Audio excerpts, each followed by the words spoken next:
And we are live. Hi everybody, welcome. It's been a minute, hope you're all doing well. I've been fine myself. I've actually got some cool things I'd like to talk about. And we also have some other things that we can discuss. But first, I wanted to give a heads up. So I am going to be doing a bit of a shorter stream today, probably about 3 to 3.5 hours at most, because I have a very important interview tomorrow morning. So I'm not going to be going as long as I have on previous streams lately. So yeah, wanted to give a heads up on that. Oh, god damn it. God, this is why I hate muggy weather. It makes me sleepy. So we'll make the most of this stream for the time that we have here. And the stream that we have today is, let me turn dad off, turn that on, and then change to, oh, where am I? Where'd my model go? The heck?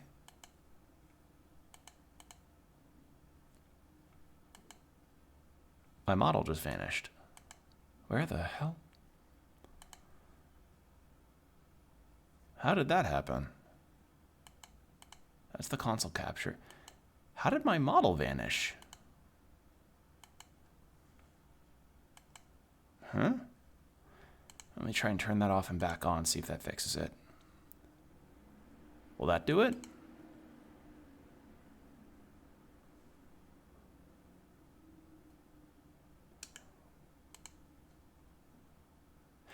Oh, that explains it.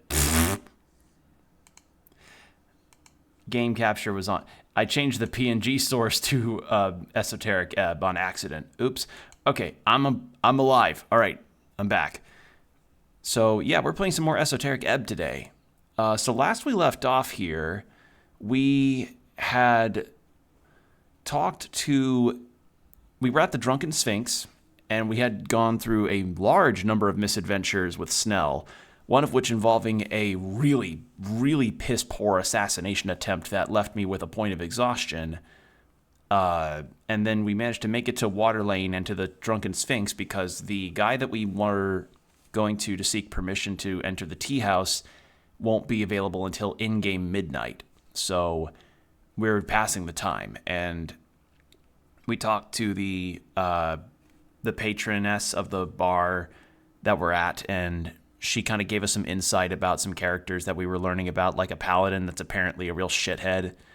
And then we're talking to the Sphinx that overlooks the bar, and we had some really cool conversations there.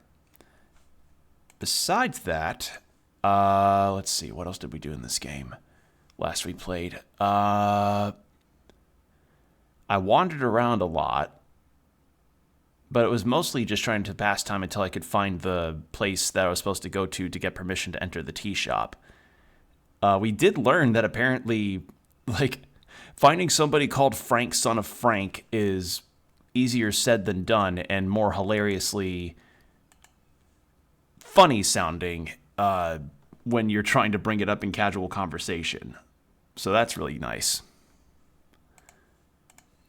But yeah, that's pretty much it as far as I remember. As per usual, these are my stats that I'm working with here because I decided to go low in charisma cleric because I thought, well, charisma's not that important for clerics as far as I know. So yeah, let's do this. So we were still in the middle of well, not directly in the middle of conversation with the Sphinx, but we definitely were not done with the line of questioning that I had, and we still have a full in-game hour before I need to find the guy that we're supposed to be talking to. What was his name again? Was it here? No. That's the copper press stuff for the newspaper we found out about.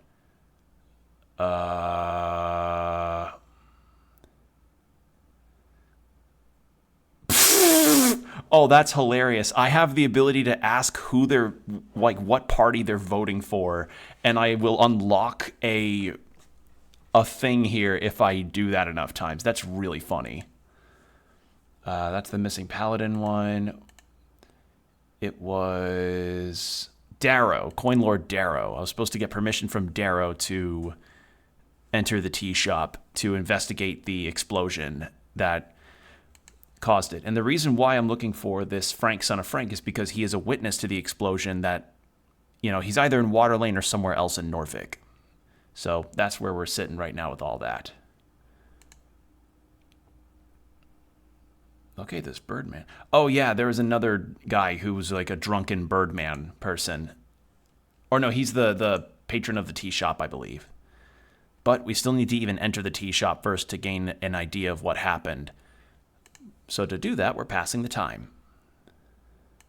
Can I? No, I can't roll. So yeah, this is Ulzis, the Vault Guardian Sphinx, who, you know, is a being older than literally everybody in this room combined. And the reason why she is guarding a bar is because over here, Rickspitter, she managed to convince the Sphinx to let her set up a bar in the place where she's supposed to be guarding. So, yeah, that's pretty awesome. And she just gets to drink wine and look over drunks all day. So yeah, our last discussion with her was about how she had a really bad falling out with a past relationship with a male Sphinx who was way too prideful, and just kind of the nature of pride in general in people and how she finds it detestable because it feels like that's regressive of learning anything or having good discussion, is just that they're too proud to admit that they aren't really following the conversation very well. At least that's what I gathered. The Sphinx takes a sip from her barrel of wine. "Little one," she says, and looks right through you. What are you voting in the election?" "I'm not." You're not apolitical, are you?" She shakes her head. "I cannot leave to vote, I'm afraid." Yeah, she's a guardian, so she can't really leave here. "Even if it was in my business to leave an imprint on the affairs of mortals." If you could leave, what would you vote?" "Oh, I don't know." She points a claw at you. "What would you have me vote for if you were in my shoes?" She does not strike me as the thing is, she's so powerful, like, none of the political parties could ever hurt her.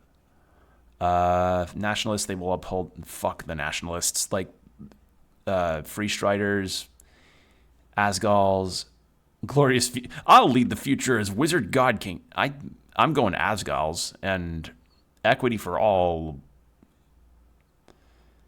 I mean, yeah, that sounds pretty good, considering that that'll mean, like, because the idea is that the Free Striders would probably have this place expand, and then her lair gets altered, which would probably not be something she'd like. So let's go Asgals. "Ah, yes, a bunch of failed revolutionaries will surely be the best choice to safeguard the future." You argued the talking point of the Asgalist with ease, gained 30 experience. Okay. She gives you a knowing smile. "She knows more than you'll ever learn." "That may not be true if you have your way." "You can't leave here for even a minute or two?" "I could, but that would break my divine quest." Fair. "I would not have expected a mortal to understand." "Interesting." "Okay, good to know." She takes a long sip from her barrel. "What's that door behind you?" "Nothing." "But it's clearly something." "How perceptive of you, little one." She holds up a paw as if presenting a prize. "Behind me lays but one divine vault of many." She lowers her head slightly in a tiny bow. "I am its protector. It's really not more complicated than that." All right, do you give out riddles? "Certainly. Are you ready?" "Just like that?" "What, did you think it was some exclusive club?" "Well, no, I'd love to get a riddle. I figured you'd only give riddles to those who earn it. I don't really feel like solving riddles right now, so I thought you'd give one to those who earn it." "A riddle reveals. It is a tool, not a gift." She finishes the last bit out of her barrel and puts it down with a slam. Then the Sphinx leans in, hissing. "Once I had the sun's favor. My creed my creed cling close to the walls. Matured in shadows, I've witnessed empires rise and fall. Once left in silence, now the life of the ball. She raises her paw and gestures to the open chamber. Yet I remain a draught of remembrance, a history's thrall. What am I? Easy. A lovely poem about life's journey, how time changes all, even the simplest grape. Your companion smirks and gives a little chuckle. What do you think, Snell? The Sphinx turns to Snell with a frown. Oh, it seems like a personal riddle for you, not me. So I'm just gonna watch, all right? She nods. How many guesses do I get? Hopefully none, but you are allotted one answer. Is this a trick question sort of deal? No, just a normal riddle. What do I get if I get it right? The Sphinx shrugs and gives you a cold smile. Satisfaction. Can I think about this for a bit? No. Answer now or never. What happens if I get it wrong? She squints at you and raises her chin. Same as all those who wander these halls. You will lose everything. Eventually. There's no threat here. She means your only pain upon failure will be existence itself. A mortal life. DC 19. Fucking hell, that exhaustion point.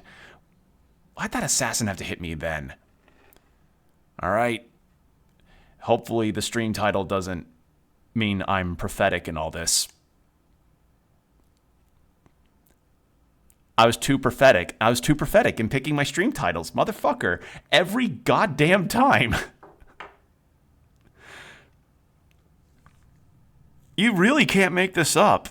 Like, I'm about to fumble horribly. Oh god, will this mean that I get a negative modifier if I actually pick the flirt option? Oh dear god, I didn't even think about that. Oh no. Well, I guess we're gonna find out. You focus your mind to come up with something, anything that could be the answer to the riddle. Something old and time-worn that was once in the light, then lived in shadow for a long time before it became popular again. I'm trying to think of the answer. Something old and time-worn that was once in the light, then lived in shadows for a long time before it became popular again. History? Or would it be trend? Like something with trends. What could it be? You only get one shot, so make it count. Can I hear the riddle again? Once I had the sun's favor. My creed clung to the close wall. Matured in shadows, I've witnessed empires rise and fall. Once left in silence, now the life of the ball. Yet I remain a draught of remembrance, a history's thrall. What am I? The sun, the moon, goblins, humans, dragons, sphinxes, apples, food, meat, wine, dreams, emotions, heartache, eyes, hands, weather, trees, music. Look around the tavern to come up with something else to say. Please do not. Think about the riddle instead. Had the sun's favor. None of this is going to be correct, but it wouldn't hurt to, at the very least, have something of a guess.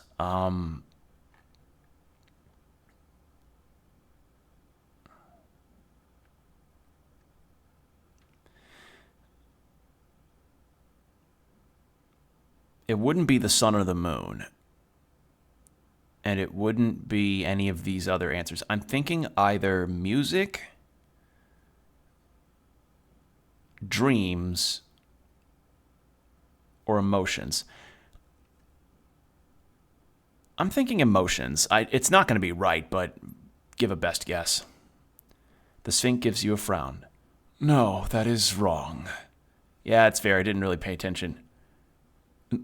What? Why? You're going to kill me now? You're going to crush me to death? Why would you sound giddy when you ask that? No, you've simply disappointed me. That should be punishment enough. She sighs. Although, I suppose... Yes? She gives you a strange look. The kind that says, I can make use of this fool. Are you interested in a quest, little one? Yes, yes, yes, absolutely, 100%. I do not have the ability to decline. Yes, yes, yes. Good. Then you may have another chance to prove yourself. She gives you a serious expression. Accepting a divine quest from a sphinx is no trifling matter, mortal. In fact, few would survive such an ordeal. A quest? Indeed. Behind me stands a vault. It opens only to those worthy. She leans her massive head downward, close enough for you to smell the wine breath. To prove worthy, you must solve my most ancient of riddles. So old it was handed to me when I was first stepped inside this chamber, millennia past. I am pretty great at questing. I'm sure you are, little one. Your companion whispers to you, You're going on an epic sphinx quest now? Sure, why not? Not like we're on a job or anything. All things are connected by the strings. Turn to your companion and whisper, This is important. So what exactly is a sphinx quest? It's important. Maybe to you. No, really, it's very important to the job too. Convince me. It could grant me esoteric knowledge, or like the tea shop? He sighs. Fair enough. Look, I won't stand in the way. Just don't waste too much time on it, okay? The Sphinx stares at your companion. A hero must face much adversity during his quest. She laughs quietly to herself and takes a swig of wine. So what is this Sphinx quest? This is a riddle, the answer of which is not uttered in words, but revealed by action. She goes quiet and closes her eyes. Just listen. Found within the arcane flare. Twin tongues of flame that scorch the air. Tongues? Tongues, a third-level divination spell. It grants a target the ability to understand all languages, and for the target's speech to be understandable by any sentient listener. She takes a deep breath, revealing a wicked grin. Burrowed deep within the earth. A primal string to show your worth. She then leans in, almost whispering those final words. Folk and gods in thronging herds. A man divine alone howls his words. That is intensely vague and cryptic. That's very vague. The answer is not something you can speak. She uses a massive claw to grab something from her pile of stuff and tosses it to you. Once you understand this riddle, return here. You can only solve it during daytime alone. Daytime alone. We wouldn't want anyone else accidentally figuring out this riddle, would we? She glances at your goblin companion. The goblin groans. I am not interrupting the job for that. Do it in the morning or something, before you pick me up. The Sphinx chuckles. I never sleep, so you can show up any time after sunrise, and before the tavern opens. Sounds like this could lead to one hell of a treasure. Can you give me a hint about the riddle? A hint? You dare stand before a Sphinx and ask for a hint? Is that some kind of social taboo? She puts down her barrel of wine and leans in. You can ask questions, but no, you do not get a hint. So I'm supposed to do something, not just answer with a regular old word, right? Correct. Do the actions I'm supposed to do have anything to do with... That would be a hint. No such questions, please. What? What are the actual fucking rules here? Has anyone ever solved this riddle? Her smile fades. Only a handful of folk have been proven worthy to enter the vault during the eons I've watched over it. I will only tell you more if you prove yourself worthy, of course. I have to do something with you to solve the riddle, right? No. She winces. Damn it, that was a hint. New rule, you get one hint. Okay, so it is completely alone. So, yeah, she doesn't help me whatsoever. That was your one hint. It is not something to do directly with me. So not like a dialogue with you or whatever. Got it. Something like that. She sips on her wine, looking regretful. Guess I have to try some stuff. Trial and error, not the most silly tactic I've seen over the years. She shrugs again, her cat shoulders sliding smoothly up and down. She is attempting to appear mysterious. Now get back at it, little one. Can you tell me the riddle again? She chuckles. As many times as you want, cleric. Found within the arcane flare, twisted tongues of flame that scorch the air, burrowed deep within the earth, a primal string to show your worth. Vulcan gods and thronging herds, a man divine alone howls his words. I have a feeling that may have to do with the weird abyssal thing that I saw after we fought off the assassin. Alright, my charisma is 8, chat. But I think this would be too funny for me not to do. I'm going to go for it. You're a very impressive creature, you know that? Mm-hmm. She taps her claws. Where are you going with this, little one? Oh boy. Get ready to run. Yeah, this might be a bad idea. Your goblin companion kicks you in the shin. You want to get mazed? He hisses at you. That's how you get mazed! The goblin is referring to the concept of being magically transported into an endless prison, which is technically something a Genosphinx could be capable of, just so you know. Fuck! Okay, never mind. All right, little one. I'll assume you simply coughed very loudly. Hold on. I need to see... We're not going to follow through. Actually, what is the DC? Hold on, what is the DC of it? I need to see.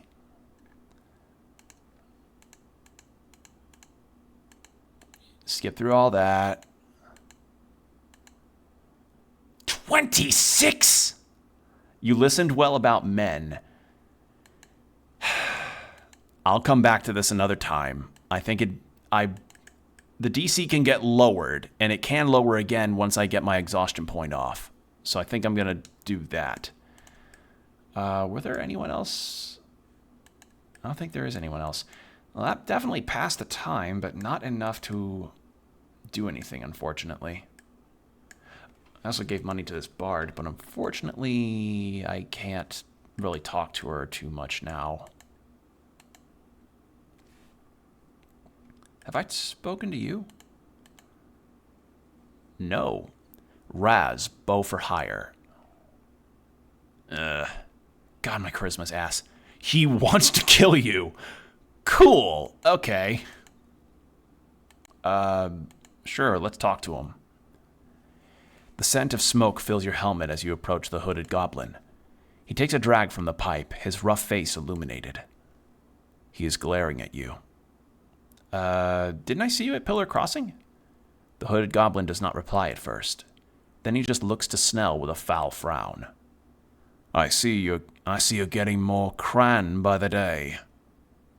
Cran, the goblin who signed the Goblin Treaty. He served Earth for many years as a warrior of Norvik. Fuck you. Which tribe do you belong to?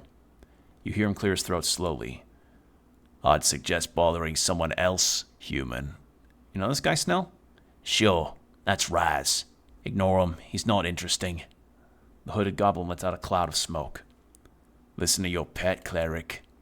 What was that? Did you say something, Raz? Killing intent. Pure rage is building in your companion. He only scoffs at Snell's question. I feel like there's some tension here.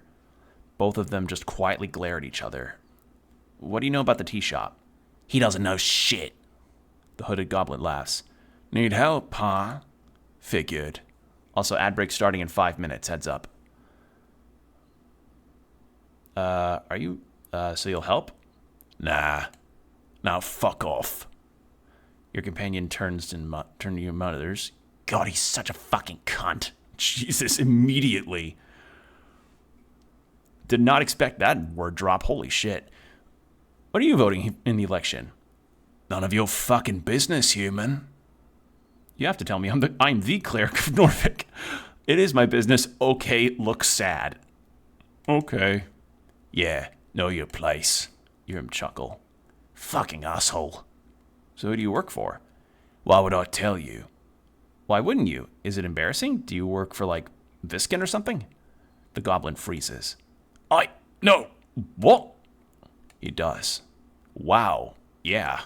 You didn't even need to pick up on anything there. Fuck off, human. Do I glass him? He's been a dick to Snell for no reason. Glass him. Glass him?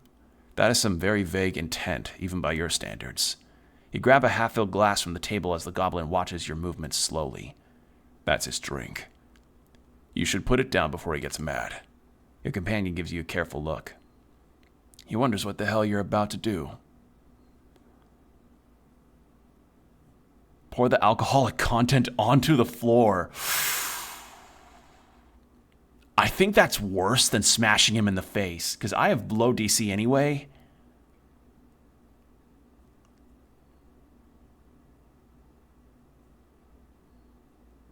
Yeah, I'm doing that. Oh, that's worse, because that's his drink. You bitch-ass human, he mutters as he watches you splash his drink. He isn't able to actually attack you. But why? Put it back. He follows your movements as you slowly put it back to where you looked at it. To where he took it. Just let it go. All right. I think that was a good way to do it. The jukebox is disabled while Nearly's playing. Okay, cool. Good to know. All right, well, next idea that I've got, we did encounter, I remember we went to the Temple of Earth here in Norvik, and we encountered this, we didn't talk to him because I wanted to talk to the Drunken Sphinx first, but there was this fucking badass looking knight with an axe that was hanging out there. We didn't even behold him because I just knew that I wanted to save him for later. So, like, save that conversation for later. And later is now, which means I want to go talk to him. I think it was up here. Yes.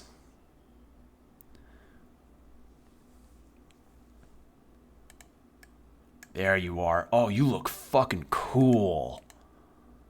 Behold. Oh! The duck. All right, we'll roll for strength. Motherfucker!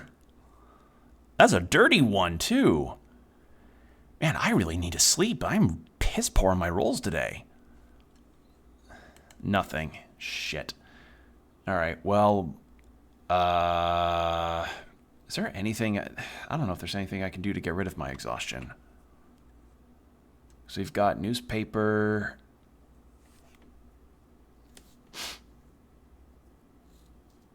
We've got healing items.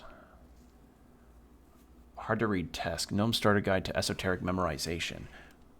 When did I get this? I don't remember where I got this. Oh, if I could have equipped the bucket. Oh, well. Well, we've got the ad breaks starting soon, so we're going to go into ads with an hour of no pre-rolls. So 3 minutes, and then we'll be back. So get hydrated, stretch, do whatever you need to do. BRB. And we're back. Thank you for your patience. All right. With that done... We've now got plenty of time for good old conversation. There's something over here that's interactable. Okay. We failed that check pretty badly, so we're just going to go talk to the duck. Hey, man. The duck. A dark iron can of a man sits alone on the temple steps. Duck. A waterfowl common in Ascani lakes. Duck. Many roam Ascani. There are horrific legends told of the great evil ducks up in Tull's Pass. Any Earthguard member who slays such a beast is rewarded with the title of Duck Slayer. Wouldn't Goose be the more dangerous of them? Unless, you know, the ducks here are really huge, like if they're swan-sized or something. His face obscured, an axe strapped to his back. Duck, scary things. They used to chase you when you were a kid out in the country. Thick axe. Heavy. His armor is empty. Are you alive? His helmed head is slumped downward slightly. He is not really here. Just stare at him. No response. Wait. A metallic scraping noise fills your ears. The knight is moving, ever so slightly. His head turns. Within the slits of his helmet, you see the faint shimmer of a bony face. Your name, soldier. His voice echoes out into the open chamber. Pure dread. Arcane cleric at yours. I'm Ragn. The knight's head slumps once again. Speak your mind, soldier. Who are you? He is silent for a while. You feel a light breeze pass through your armor. A draft? Perhaps there's a secret door here somewhere. The duck. Excuse me? I am the duck. Horrifying. Nod, you should be proud of your name. That doesn't suit you at all. Quack, laugh.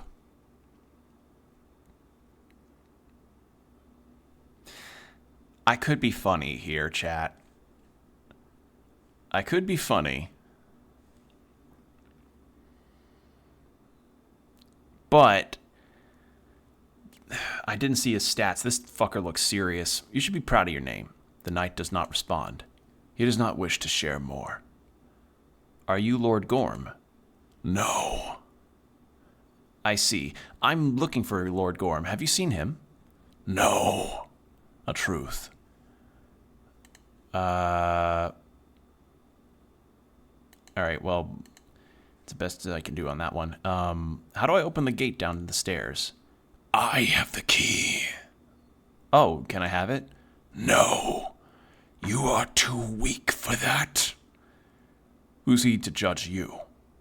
The city below is dangerous. You should make sure to prepare properly before heading down there. Perhaps bring more spells. Perhaps make sure to recuperate enough for you to once again be able to cast higher tier spells. It is embarrassing you have not only already returned to your former state of esoteric... Wait. It is embarrassing you have not already returned to your former state of esoteric mastery. The city below. It is darkness incarnate. Do not tread without care. You never do. A warning from someone with age is upon him. Why are you loitering here, knight? I am not. The cold voice echoes throughout the chamber. What are you doing then? I am on my off hours. Just sitting here in the temple? You like it here? You like it here? No response. I too would like to hang out on the steps of the temple. His helmet turns slightly. Scary. But I won't force you to hang out with me. Some metallic creaking is all you hear from the night. Serve this man. Love this artwork. Whom do you serve? I serve, he says, trailing off. Radiant. Yes? Once again, he turns to you, look at you, the darkness within his helmet seeming to reach out towards you. As if grabbing hold of the very air, you feel everything growing cold. His dark soul is reaching out. Dark Souls? This creature before you is neither human nor alive. I serve nothing. A lie and a truth at once. Where'd you get that cool armor? The knight sits completely still and does not answer your question. I think you're amazing, my good knight. No response. This creature holds no grudges, yet his hollow disposition taunts your existence. You feel invalid next to this man. You must learn from his ways. Attempt to have a firm discussion about masculinity. You know what? Sure. Of course I don't make it. All right, what? How am I going to embarrass myself here? Of course. Impotent rage. Yippee! You feel your anger rising. Aggression. Yes, that is the only way to ever live up to the ideal of a man in front of you. Your goblin companion takes a step back as he notices your shaking fists. Man, the architecture in this temple is amazing. I'll be over here if you need me. Step towards the knight. Do you know who I am? I contain yourself as well as your bulging masculine power. He does not even look at you. Let's see. I must fight him. I must destroy him. I must kill him. I must talk things out. Begin encounter, begin encounter, begin encounter, be boring. Chat, I have a point in exhaustion, and this motherfucker looks like he could snap me in two with his thumb. I'm not doing that. He just sits there, ready for a good talk. Divinity. There's light within this man. Stare at him.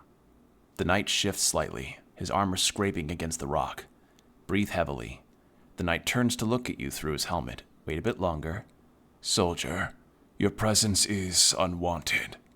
Present your query, then leave these hallowed grounds. Are you a cleric? No, he says. I am a warrior. Do you know magic? Yes. Can you teach me magic? No, He mutters to himself. I do not have time for that. Do you have any spell scrolls I could have? The knight slowly grabs a scroll out from his pack. He tosses it to you after a moment of deliberation. Ooh, inflict wounds! Oh wait, that one's actually really good. A spell with power. Memorize it, soldier. Already did. Close the spell scroll. He lifts his head. The darkness through his helmet focuses on you. No, soldier. Memorize it. I told you I already did. Point at your temple. I'm quick. You. The cleric here is a bit of a monster when it comes to magic, from what I understand. The Dark Knight nods, then lowers his head.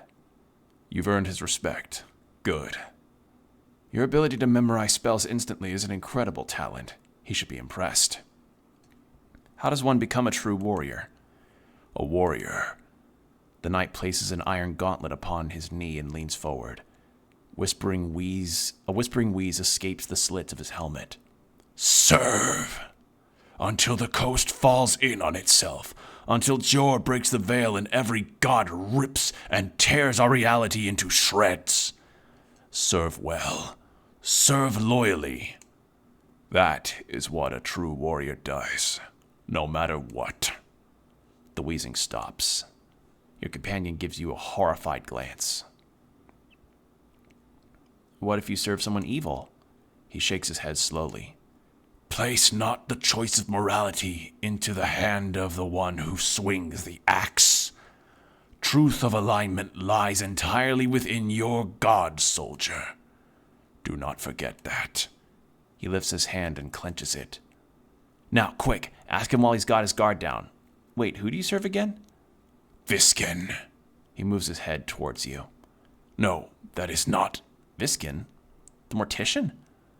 With a sudden force, the Dark Knight slams his axe into the ground. Darkness creeps through the hall.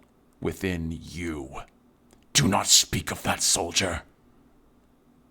Just nod. He returns to his still position. Do not. What do you know about the tea shop? Not much. Where were you on the 21st? At noon on the 21st? Below. Can you elaborate? The wall shook in the crypts. I was on patrol. I was not in position to perceive any misdoings. There are thousands of tombs and crypts scattered below this ancient metropolis. What are you patrolling for? He is silent and still for a moment. I have my purpose. As do you, soldier. Do not pry too deep.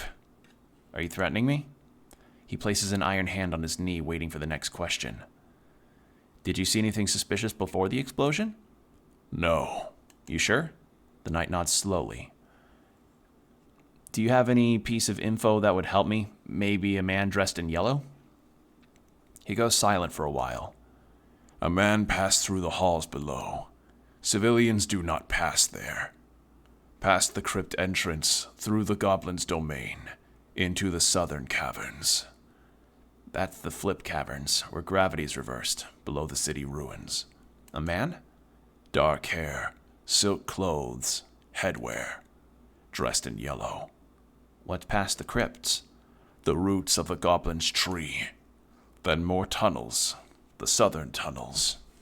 Then the sewers. How do I get there? There are paths, most are trapped. Once you get there, the alligator might know more. His grounds are near. Alligator? His rage is endless, and appetite growing. Do not anger him. He won't speak more about this horrific creature. The knight looks down, waiting for your next question. How do I get to the city below? He pauses as if thinking about your question. The goblins use their passage below Viskin's lair. Right, the staircase by the apples where you woke up. There are many ways down, but the passage in the chamber where you woke up, that would be a good place. That is the safest path. So basically, dive deep like some spelunker? Yes. This is great. Thank you, my good knight. He is quiet. Has he been ordered to answer your questions? This feels forced. He likes you. Now some... Sure, charisma. Now some other questions. What's up with the mess? Pointed the ballot boxes. Without lifting his head, the knight answers in a cold tone. Election. Ah, so this is where the election is being held. No reply. What are you voting for, my good knight? No reply. I'm voting for Asgalism. Everyone should vote for me, ideally. I'm actually apolitical. Isn't that interesting? I hate elections. Asgalism. The knight doesn't even move. It stirs. His silence tells you nothing of life, nor the humanish experience. Other questions? All right, and citizen. I almost got my ass beat. What are your stats? I can't That's right, I can't tell because I didn't make the check. Behold, the election looms. 4 days remaining. Okay, there's a thing over here. What is this? You see something shiny in the dirt. Ooh, I'll take that. Time reclaims all. What the fuck is this? A grand wood carving of earth favored by Father Norvik. Hold on a second. I got a thing here. There we go. We got it. You have successfully spread the idea of democracy simply by asking people what they are voting for. Everyone is now better off thanks to your extremely helpful behavior. You are a real hero.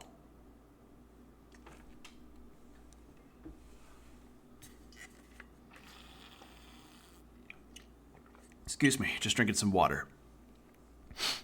Hey. You've been doing great work out there.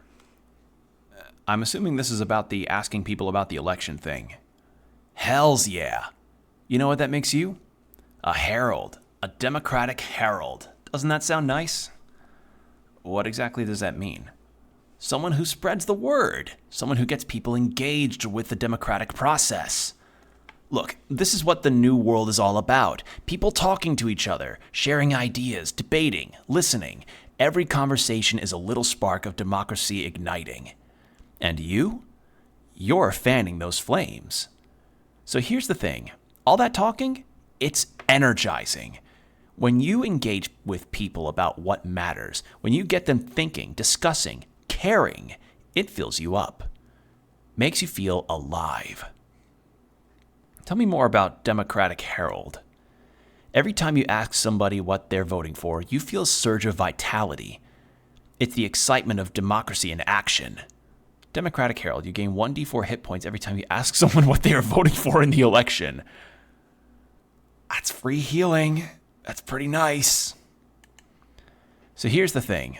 All that talking is energizing. Sure. That's the spirit. Welcome to the new world, Herald. Good talk. All right, well, I want to engage with the statue here. Another shard of Jor.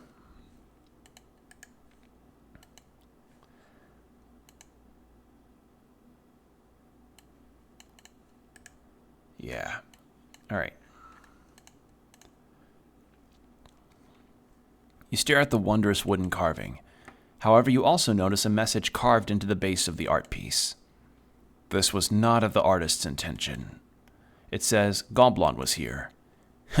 Seems like Goblin's at work again. Goblin was here? Stare at the message. Vandalization. This happened because you are a weak man with a small member. Sure, strength. Whatever you say, pal. An entire world will continue to degrade over the centuries because of it. And it's okay. It's just the way things are. Famous artist, that guy. Never seen him, but you've definitely seen his work. A bit rude just to carve his name into the statue like that, but he's known to be a bit of a dick swinger. I don't have a small member. If I meet this goblin fellow, I'll personally destroy him. It's not a big deal, it doesn't matter. Really? Yeah, this is an old monument. It's fine. The past is the past. Contain your tears. Yeah, it's fine. He squints and nods, slowly. Sure. You've seen his mark around the city many times, but no one ever knows if he's real. Might be a dozen little guys running around with paint and carving tools. Who knows? What do you think about the statue of my god, Snell? Real human culture here. No, I'm not gonna fucking... That sounds like I'm lording over him with that, and that's really dickish. Like, that's fucking awful. Alright, now, it is past midnight in-game, so we're gonna go talk to Darrow, finally. And the other thing we did last time was, oh, the angel's not here. There's an angel here that we could talk to.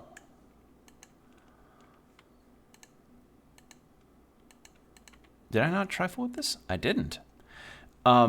Anyway, so before I actually continue, I wanted to talk about a cool thing that happened to me over this weekend. So I have talked at length before about Libro FM, one of the audiobook apps that I use alongside Libby to listen to audiobooks while I'm working. Great app. Would recommend it. A while back, they emailed me about a type of event that they were doing in April, where they were like, hey, we're doing this golden ticket event where, partnering with bookstores across the nation, we're going to give them a golden ticket they hide in their store, and if you find it, you can redeem the code on it for 12 free audiobooks. So I was like, okay, that's cool. I might wait for that. I might get to do that. And the day rolled around yesterday, so I was like, okay, let's go take care of that. I also had a lot of other errands I wanted to do while I was out. So I went to the bookstore, and I was walking around, and it was packed with people. They weren't all searching for the golden ticket. Somebody would have found it by now. The reason why it was packed was because it was also Indie Bookstore Day,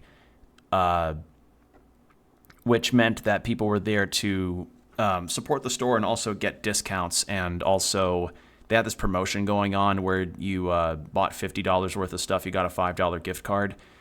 So there were a lot of reasons for people to be there. I did encounter a few other people that were looking for the golden ticket, though.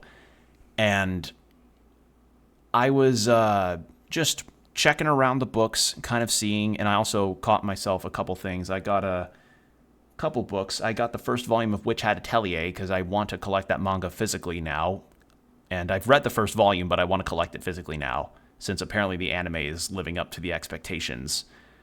Then I also got a journalistic comic about Palestine because I wanted to learn more about that stuff. So, yeah, I got those two things. And when I found those, I was like, okay, I'll purchase these after I, spend a sufficient amount of time looking for this ticket.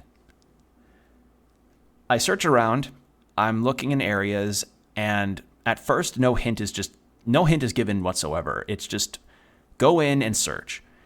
And then later, apparently they had put out a hint. Now, the problem was that the hint was only available on Instagram or Facebook, and I don't have either of those. So the staff had to show me the video detailing what it was. And the hint given was a video of one of the staff members as they were, sitting there, and they said, something, before I forget to tell you, the ticket is at the front of the store. So I went, okay, so it's been narrowed down now to the front of the store, because there is no way in hell they would expect you to ever search through all 10,000 plus books inside of that store for one ticket. That is a goddamn hay pile that is a tiny needle in the gigantic hay pile of this bookstore. So I was wandering around the front of the store. I thought, okay, is it hidden in the display shelves? No. But then I thought, okay, wait, but the other part of that statement was before I forget to tell you. I was focusing on the word forget and thought, okay, where could you easily forget something? Like at the tables? No. And then I would just kept checking around, maybe forgot it like on a shelf. And then as I'm looking at the shelves again, I turn my head and I see a book titled Before I Forget. And I then start looking through the display book, the display of the book, and this lady next to me asked me if I wanted to see the rest of them, and I'm like, no, I'm searching for the golden ticket. So she starts searching with me, and sure enough, we find it. She hands it to me, and they got my picture. They congratulated me on finding. They congratulated us on finding it. I thanked her for helping me because I figured that was I found it in terms of I narrowed it down and figured out where it was, like the exact point, but she found it and handed it to me. She was very nice about it. But yeah, I got 12 free credits worth of audiobooks now. And I already spent them because I knew which ones I wanted to use them on, but I'm really happy with that. That's going to last me for a long, long, long while. Like, I'm not going to be wanting for audiobooks for a good few months, I think, thanks to that promotion. So I'm glad Liberal FM did that kind of event. That was very fun, and I would still recommend you all download that app and give it a try, because they genuinely do help out indie bookstores, and they have a pretty good catalog depending on what bookstores you have partnered with them. And they also genuinely have a very strong dislike of Amazon and actively rag against them on social media, and are genuinely helping in terms of trying to keep diverse books out there. So would recommend highly, especially if you listen to audiobooks a lot like I do. So yeah, that was the cool thing that happened, is that while I was out for errands, I wanted to do that, and I found it. With some help, I found it. So yeah, really, really nice. Really cool. And then I got myself a coffee afterwards, like a nice small coffee, and it was very good. Also got myself... Okay, so after I'd done everything that I wanted to do, did my recycling, donated some clothes to a thrift store, I went to this gas station to get gas for myself, and I thought, okay, well, I want to get some lunch too, because I also wanted to have dinner with my family, but I was hungry. I go inside and I get a pork tenderloin sandwich that was pretty good, and then my dad told me before that this place that I'm at had these things called fry pies. I did not know what fry pies were, but apparently they're literally just little fried versions of pies that are about the size of a pastry. And I got the apple pie one. Y'all, I was not ready. I was not ready for how fucking delicious that was. It was so good. Like, it was like a combination of a donut, a fritter, and a pie all in one. And I felt like I saw God when I ate it. It was so fucking tasty. So, yeah, that's dangerous now that I know those things are real. So, that was it. That was my Saturday. It was a nice little outing, and getting to see my family, my dogs again, which was good. So, yeah, that's it. As for the audiobooks that I got the rest. I got more of the Stormlight Archive. I got a book by Andrew Joseph White called You Weren't Meant to Be Human. And I got that because I was really excited to hear that Hell Followed With Us, Andrew Joseph White's previous book, is getting an animated movie produced by Lily Wachowski, which is pretty awesome. I got this one book called Our Vicious Oaths that looks really good. A book called Sir Callie, A Magical Girl Retires. Alchemized, which I hear a lot of positive things about. The Everlasting by Alex E. Harrow. Legendborn by Tracy Dion. God, I have so many of these now. But yeah, I wanted to finally, read a lot of these, and now I have the opportunity. Well, listen, but I have the opportunity to now, and I'm really glad about it. So that was a really fun venture. And then, sure enough, same day, and related to book news, So there's an author I really like by the name of T. Kingfisher, and T. Kingfisher is the author for the books Hemlock and Silver, Swordheart, and the Paladins series, where it's about a paladin that served a dead god. So I was excited to hear that T. Kingfisher is apparently doing official backstory books for the companions of Baldur's Gate 3, starting with Astarion. And yes, the audiobook version is going to be voiced by Neil Newbon. And it's going to be this year that it comes out too. So I even told the bookstore staff that. I was like, hey, heads up, T. Kingfisher's doing this. And they were like, ooh, we're going to keep our eyes out for that. And I'm like, yeah. So I don't know if I'll get them physically, because I would love to hear them narrated, but I don't know. If I have the funds to, I would for certain do that. Because I'd probably have to buy the audiobooks through Libro, because if I got them through Libby, I 1000% would take a guess and say that I would be waiting years for those books to become available. Because what The Witcher 3 was to me, I think Baldur's Gate 3 might be to other people to getting into reading more. Like, I don't know. Like, I don't know the full deal, but I feel like these backstory books might be a big gateway to reading and listening to audiobooks more for a lot of people, which is great, but it's like, oh man, this is going to be popular. Because if y'all don't know, like, I wasn't really too much of an avid reader growing up, but then I played The Witcher 3, and then I realized, oh, The Witcher is like a sort of pseudo-continuation of this book series from Poland. And then I got all of the books, and I read all of them, and then I'm like, oh, wait, reading's kind of cool, actually. So, yeah, just cool to see. Apple branch lower. A branch from the majestic apple tree in the magistrate's yard. Seeing anything suspicious lately? Snell gives you a concerned glance. He too turns to the tree and growls. You better answer quick if you want to keep your leaves, buddy. The tree does not respond. Damn, guess we'll never know.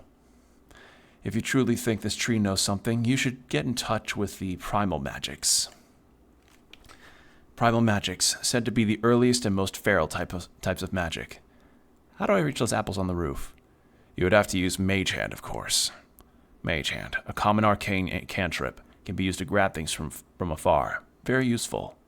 In order to procure, make sure to dive through the history. Every source of esoteric knowledge you can find on this Forsaken Island fortress. Do not bother, just climb up. It's easy. You say that, but I've been rolling like shit all day. Alright, we're gonna go F5 quick save, and Magistrate's back door looks cramped.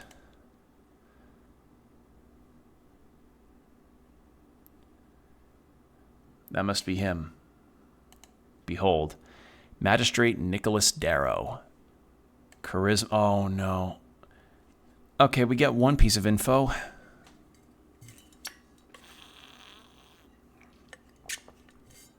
Here he is, the Coin Lord of Norvik and Magistrate of Tolstad. That is all I get. Alright, let's talk to him. At the top of the stairs, you see a man placed upon his silken throne. His well-groomed face lit by a single bulb candle, but he does not look at you. Instead, he folds his copy of the Norvikian Post in half and sighs. The Norvikian Post, the biggest newspaper in the city, founded over 50 years ago. Nationalist align. Anyone or anything that matters in Norvik will be written about it in the Post. He is waiting for you. Won't you look at that? It's Coin Lord Darrow in the flesh. Don't make him mad. This is your boss. You hear about this? This man slaps his newspaper. Asgalist opportunist strikes fear in Silka's guild. He reads to you. He then lowers the paper and mutters, 9,000 crowns in damages. Damn, that's like 2 years' salary. He looks annoyed and impressed at the same time. The Asgal spirit is strong. Yes, they certainly are tenacious. His eyes. He is reading you. But what can you do? It's democracy. You don't like democracy? I love democracy. I like democracy, except not in a free strider way. Nod. You don't like democracy? My opinion does not matter, does it? Darrow lets out a sigh, folding his paper in half again. It's the age of crowds, that's what they call it. And the loudest voices keep shouting at me in particular, it seems. He furrows his brow. The moonlight makes him look like a marbled bust. He is certainly playing the part. He shifts his eyes over to your companion. I see you've picked up a goblin. He takes a step forward. Lord Darrow, Lady Sageleaf has declared a joint venture operation. She... Of course she has. Cleric, if you will, I would like to speak with you in private. Excuse me? The goblin glances at you and then back to the coin lord. Seriously? He's with me. I can see that. Now, if you please... He gestures towards the stairs. Your services are not needed at the moment. Thank you. Snell lifts his head into the air. Uh-huh. The tension is killing you. Do something. Don't piss off the goblin. You want him to watch your back. Snell would appreciate it if you stood up for him. Stand up for Snell. Snell stays. The tall man glares at you. Stand your ground. Glare back. You hear a chuckle from your companion. It's fine. Light anyhow. He gives you a knowing glance. I'm heading home. First thing tomorrow, cleric. The tone of his voice gives it away. He respects you a little bit now. Snell gives you a quick nod, then he turns to leave. The coin lord glances out the window and remains quiet for a moment. I feel compelled to ask. Once you hear the door closing behind Snell on his way out, he continues. How was your meeting with our dear goblin chieftain? I meditated. Good man. His jaw tightens, then loosens. You notice a ring on his finger. It looks esoteric. The coin lord carries an iron will ring, as all good politicians do. Makes any mind-altering spells you cast on him useless. Don't waste any spell slots. I must apologize, cleric. Tossing you around as a pawn in this regrettably political game of ours isn't something I hoped for. You obviously have much more important matters to attend to in the palace. Of course you do. Not really. Nothing in your life has value to society. Jesus Christ, Constitution. A job's a job. Yes, someone has to keep things running. First things first. I'm obliged to offer accommodations during your stay here on Tolstad. It is customary for clerics on a job to be given free housing by their employer. You must stay in the old guard tower. The coin lord tosses you an iron key. That key will get you access to the tower. A tier uses one of the floors. You can take the top one. I'm sharing with the weird eye lady. The tower, is it fancy? He stifles a laugh. It'll do. He says, his eyes say, it'll suit you perfectly. He shuffles about, looking annoyed for a moment. Now, about the incident.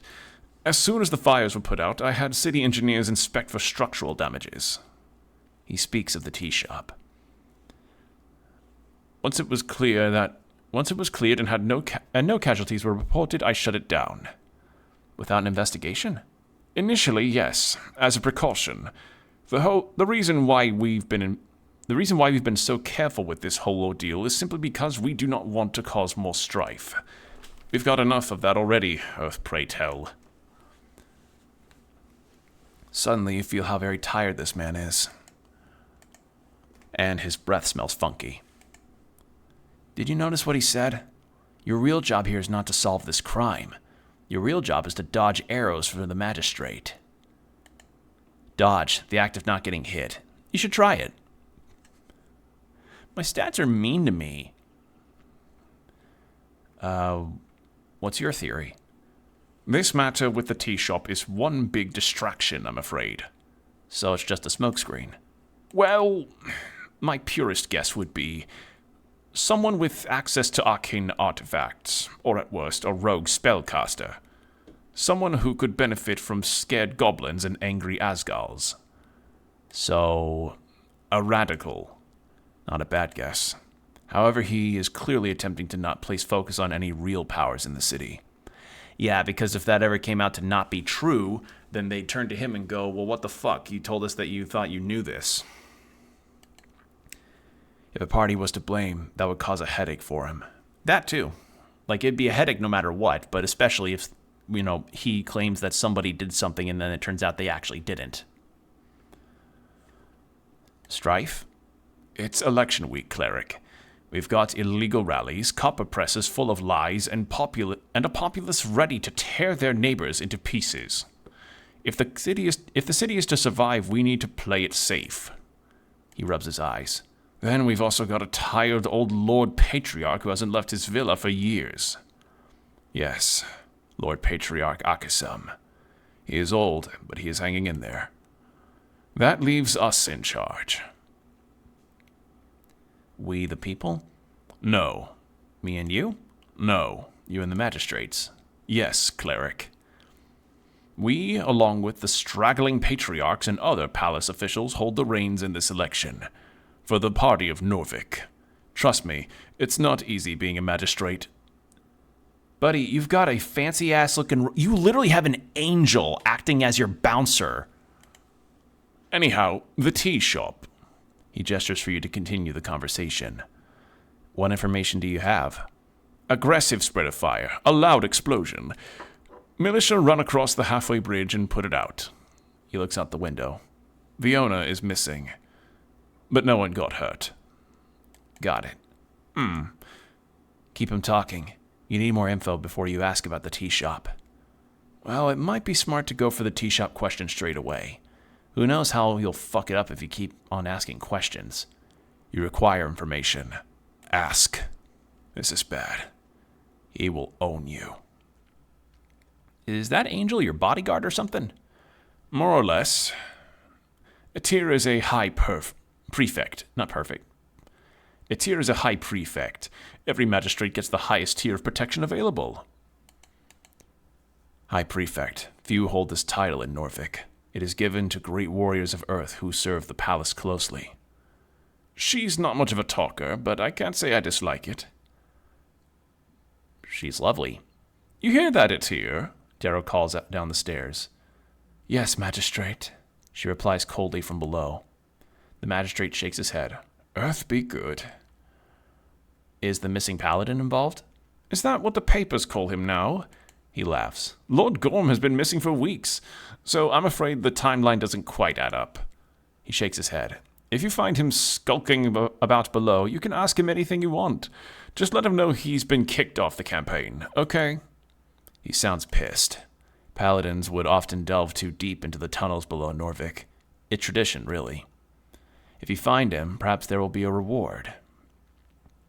So, you're the Coin Lord. For now. Post-election, I might end up on a very long vacation. How's the election going? We're winning. His voice is not we're winning. His voice is not cheerful. Too bad. He scoffs. Too bad indeed.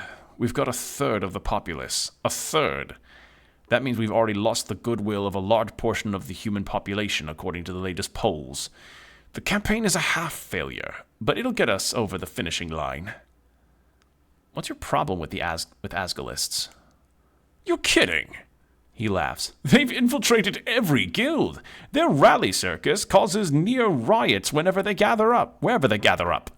They're disrupting the economy. When the agrarian party fell apart, we almost had a famine on our hands. Or, well, he corrects himself straight away. Famine is a bit of an exaggeration, but they did practically ruin our grain exports for an entire quarter. Hells, we'd be better off with the Free Striders any day of the week. They at least uphold basic economic stability. He's spitting truth. They indeed did not cause a famine. The only ones responsible for that economic upheaval were the shareholders refusing to increase wages of the farmhands. That is why they all flipped green. Yeah. They unionized and then they went, well, we're not going to work the fields if you're not going to pay us a living wage. You know, if that may sound familiar to anybody that's seen a certain warehouse video. They wanted a decent income. They were instead fired from their positions. If they in any way they were instead fired from their positions if they in any way supported Asgalism, which in turn slowed down the production of grain, thus hurting their exports. Yep. So it all comes back to they wanted to just be paid enough to be able to live well, or at the very least live comfortably, and the shareholders said no. If they had only shared a small amount of their profits, their quarter would have been fine.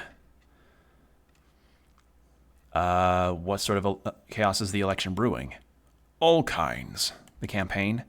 The national campaign, aimed at reigniting the spirit of Earth in his folk. It's been 70 years since the Reconquest. Let us celebrate that victory. The fancy man feigns a cheer. An attempt to make the masses worship the state instead of their dead god. He sighs. You have read Alexandro, I assume? Alexandro, someone your patriarch quotes a lot. His ideas modernized theocracies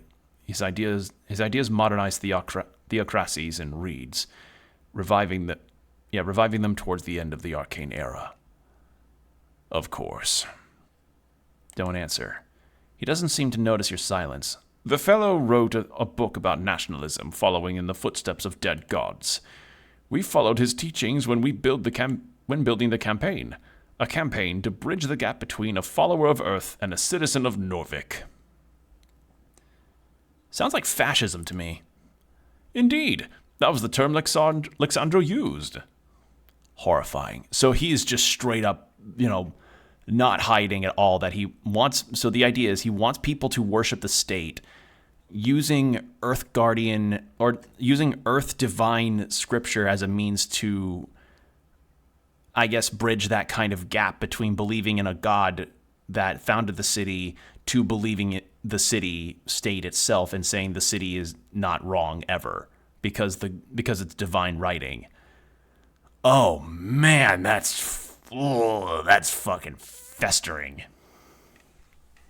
I have some other non-election questions. Good. I've talked enough about this damn election for a lifetime. If the goblins hadn't pushed for it, would you have sent for me? Or would you have sent for me? The posh man looks you up and down. No, I don't think I would have. Honesty. They really should have sent someone with more experience for this. What's my actual job here? Your actual job?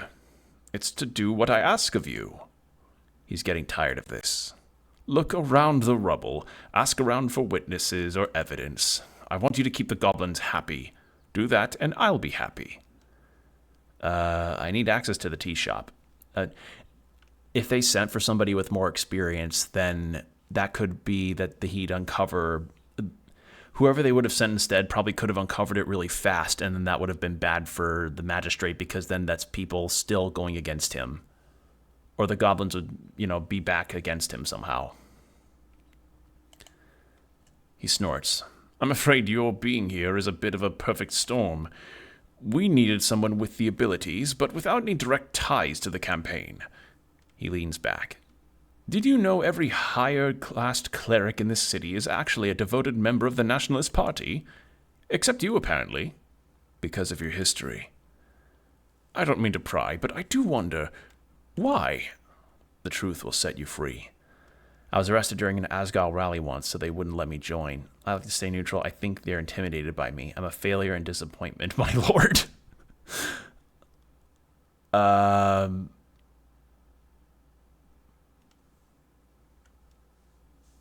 I'm a failure and a disappointment, my lord. Oh, are you now? He finds your honesty both refreshing and embarrassing. Sounds exactly like the kind of hero Tolstad deserves. Anyway, anything else you need? I need access to the tea shop. He mutters. His eyes. He's thinking of making a choice. The goblins are not the only ones with eyes on our scorched tea shop. In fact, I've been advised to simply ignore the whole thing. To just let it go. That would be a sound choice if the goal is to avoid political fallout. That would be foolish. His eyes pierce through the visor of your helm. Why? He wants your truthful answer. The explosion, it could happen again. The city should protect its citizens no matter their political affiliations. He listens to your words closely. Well, Sageleaf is insistent.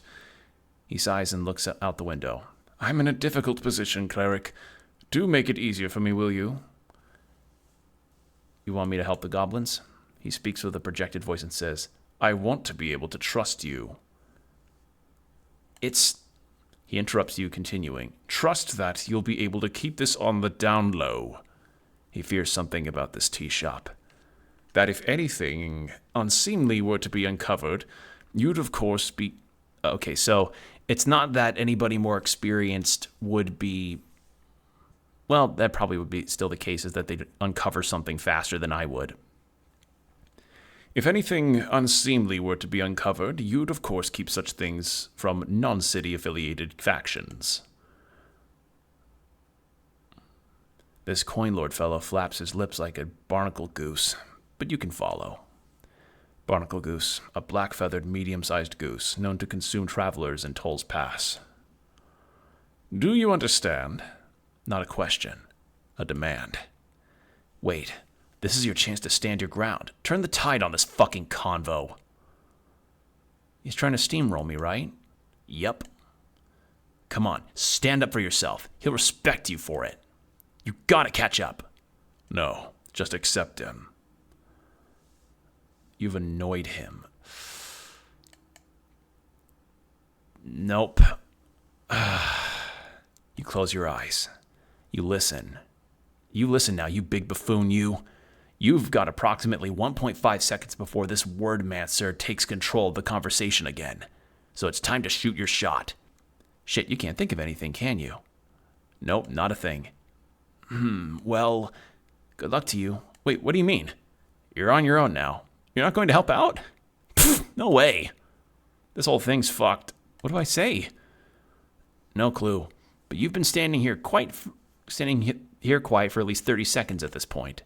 It's time for you to open your eyes. I guess I should. I love how interactive you are with your stats here. The magistrate is reading his newspaper. He has now lost all interest in serving your strange behavior. He glances up at you. Oh, you're finished? You started breathing funny, so I assumed you needed a moment. But it's fine. It's not like I'm busy or anything. Anyway, about the tea shop. I need reassurance, cleric. Reassurance that you won't oppose the official city narrative. Swear on it, cleric. He wants an oath? This guy... Oath. A legal agreement, either spoken aloud or written down. Some oaths, especially those sworn on the names of deities, have real esoteric power over one's body and mind.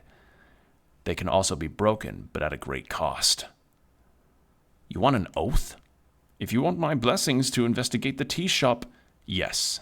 Really, an oath? This is a sensitive situation. I need to place my trust in you.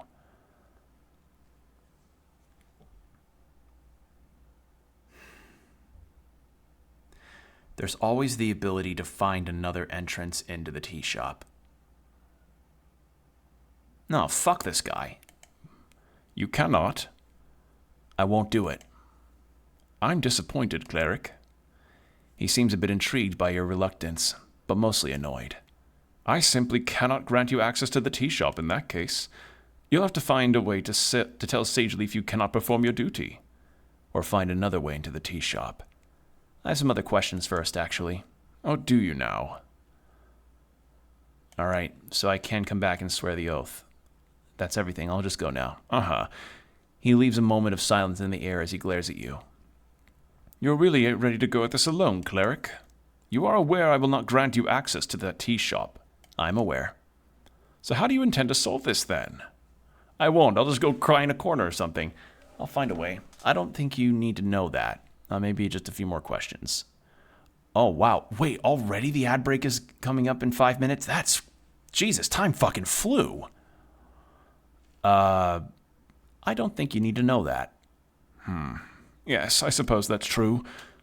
Okay, then. Good luck out there, cleric. I should go in solemn silence. Can I knock this over? A knightly helm must be a leftover. Take it. Frogmouth, charisma, dexterity. Yoink. Behold, an LR of Norvik, an LR of a girl, and a newspaper clipping about the Coin Lord. Do you have any new things to talk about? The angel stands tall. She's blocking the hallway leading further into the Coin Lord's mansion. She looks like a giant in here, despite the high ceiling. Her many eyes glare at you. I spoke with the magistrate.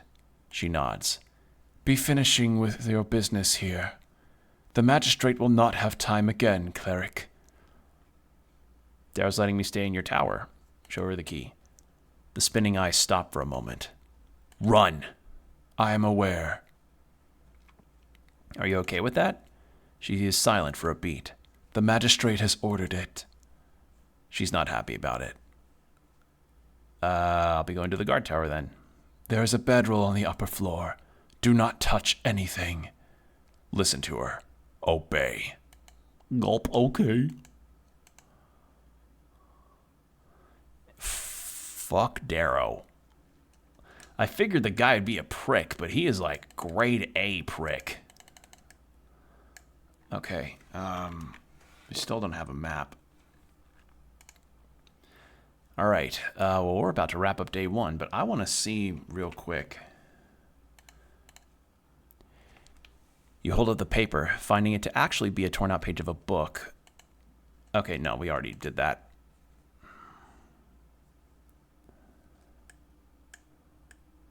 What is here?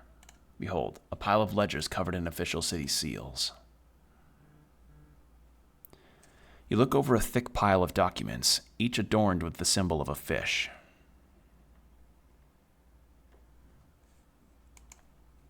Official city documents could contain useful information. Excuse me, drinking water.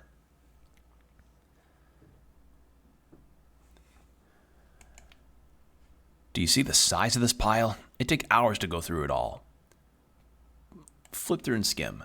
The documents are not very organized. However, as you glance over titles, reports, and statements made over decades, you do find a few that catch your attention.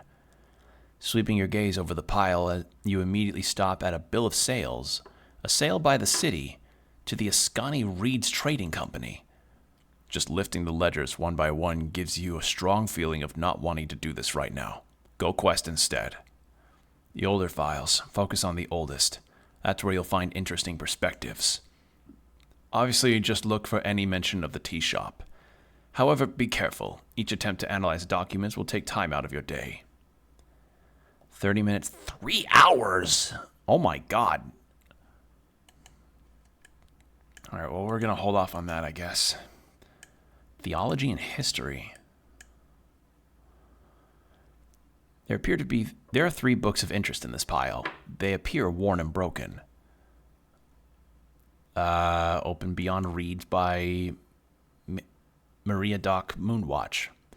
You open it, hoping for an interesting take on coastal travel.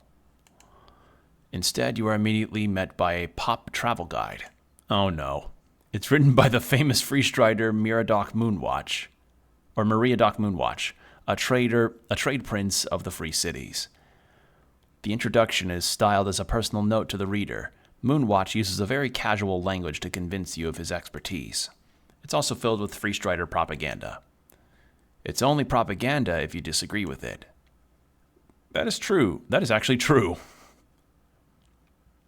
I can't read this shit. At least this helps spread freestriderism across the coast. No, you cannot. This is trite. So I should? Close it. Or so I should close it. Yeah, might be for the best. Close the tome. All right, well, we'll check the others after the ad break. So 3 minutes of ads, then an hour of no pre-rolls, or hour of no pre-rolls after. So hydrate, stretch, do whatever you need to do, and we'll be right back. And we're back. Thank you for your patience. All right. So we just straight up said nope to the Free Strider book because it just kind of sounded like Free Strider propaganda, which was like the whole thing about the Free Striders, as I've said, is just they're all about like continuous growth of the economy, but if we know anything about continuous economical growth, is that it absolutely has really bad consequences. So, yeah. Open Humans: A Brief History. A history book by Tim Scholar. Oh, that must mean Scholar. Scholar Team Alemica. I think that's what SCH means, right? That would mean scholar? It's my assumption. It's marked as official goods of Bronze Banner University. It was printed here in Norvik on the last year of the Arcane Era 511. Bronze Banner University, the largest public scholarly facility in Norvik, supported by the state and often the locations of political upheaval these days due to student protests. That is 28 years ago. I don't know this don't I know this history already? The book does not have an opinion. Skim through. The first chapters regale the story of humans entering Jor, along with various origins that have been discovered. Most humans who arrived in Old Dominor came as dragon servants during the later stages of the Fade era. Although the book also goes into the modern refocus on attempting to avoid the clear anti-dragon biases that infused all historical documents on the topic, humans were brought to Jor from various outer worlds as workers, fodder, soldiers, and worshippers. Some were made to live in glorified internment camps. Some lived as loyal subjects in royal halls. The stories of early humans' existence on Jor are as varied as those of today. We were slaves, yes, but each dragon was a different master. It then spends a full chapter going over the Draconic Civil War during the Divine Era, and the resulting rise of Dugdolin Dim. Who the hell is that? Dugdolin Dim, the first human emperor on the coast, known as the Drake Slayer King, due to his slaying of several dragons and liberating their human slaves. Some call him Drake Doom Dealer Dugdolin Dim. Most do not. Skip ahead. It's a lot of D's. Is it going to be like D4? Let's see. It wouldn't be D4C. It'd be D6C. You arrive at the Coast War. It's destructive, sick. It's destructive. Oh, I found a mistype. Oh no. Its destructive, sick quality impacted human civilization as much as it did the coast itself. Oh, that's an unfortunate one. It still doesn't beat one misspell that I encountered once many years ago. When I was visiting friends, like 5 years ago, we were at this kind of mall area.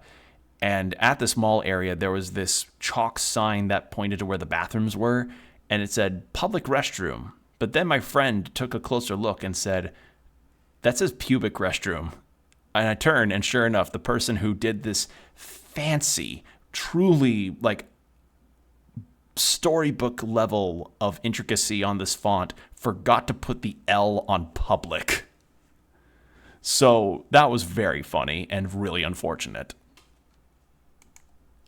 In short, as the Arcanists rose to ever greater power, humans journeyed into Old Dominior during the Great Consolidation, an offer of power and wealth to all men. No matter your background, was attractive to say the least. At its end, approximately 90% of all humans were wiped out. Only a few clusters of offshoot communities survived the onslaught. The book contains a solemn list of those human cultures that were fully destroyed in various curses, void bombs, and intrahuman genocides. Okay. Stare at the list, then move on. In its final chapters, the book switches topics to instead focus on the various humans who are still identified as unique phenotypes within human folktype. Some smaller groups across the coast have no clear lineage to draconic slavery, but whether that is due to some other origin is unknown. Those who survived the Coast War. Jesus Christ, there is so much to this game's lore! Check the chapter on Landbuar. Agrarian humans of Vorgeni. Many formed their cities along the floating hills and are known for their shamanistic cultural practices and great primal spellcasters. They are described in the book as tall, having intermingled with the local giants, with either white or black hair, prominent nasal features, and a distinct tanned freckled skin. A major portion of the Landboers were forcibly drafted during the later stage of the Coast War, and it destroyed their demographics despite the war itself never reaching their far inland country. I was about to say flat inland country, that is not the word. Today they are slowly recovering and on the fence between industrialization or keeping their agrarian roots.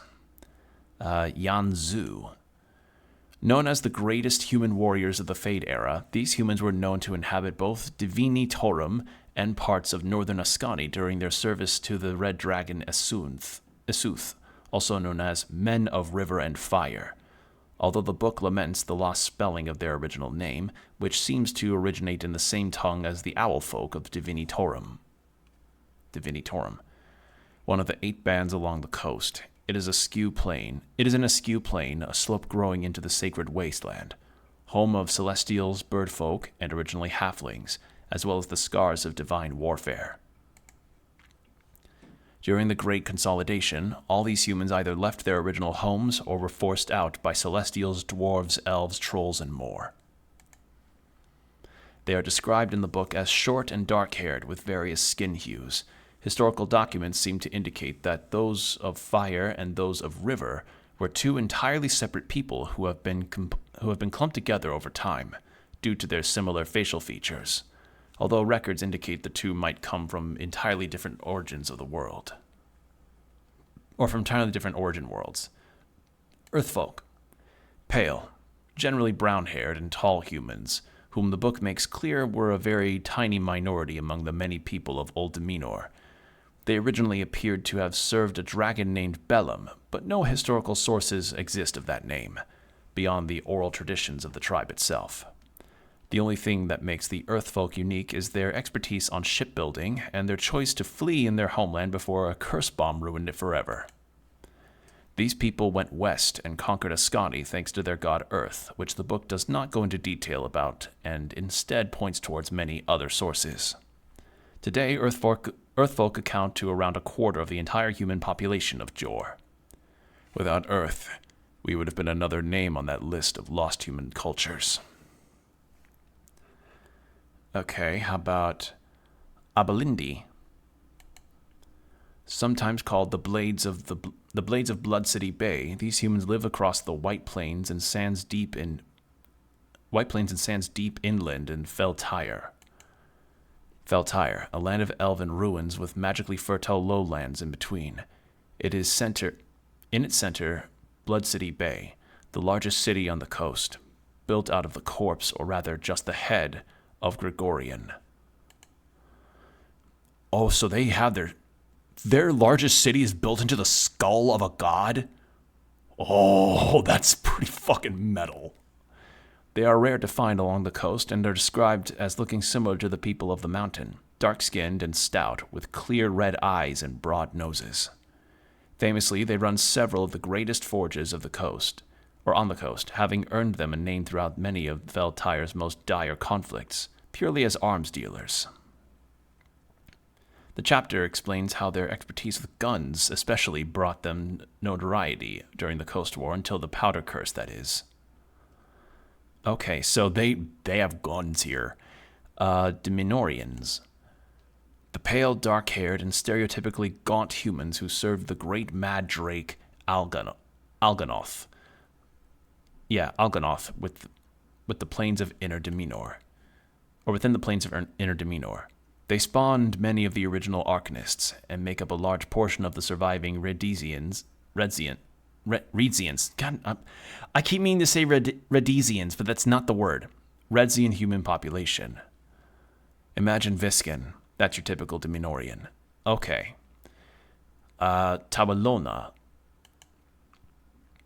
A small religious human people who thrive within the hearts of the Hashi. They are sometimes called the Great Human Hunters. While few in number due to their constant struggle against demonic forces, as all people of Hashi are prone to do, the Tawilona live within a sacred spire on the eastern Grand Mesa. They are described as tanned, tall, and famously naturally attuned with primal forces, Some compare them with the agrarian Landboer, but sources indicate they are different in both origin and cultural practices.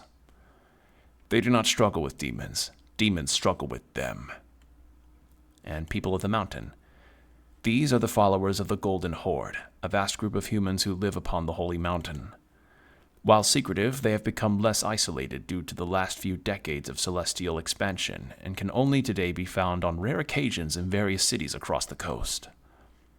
They are described as dark-skinned, with black or white hair, and eyes that indicate their position of hierarchy among their kind.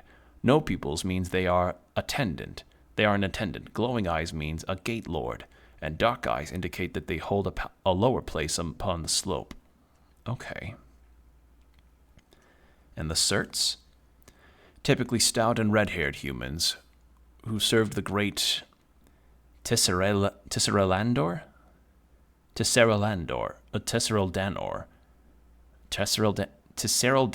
I think. Tessereldanor in West Minor.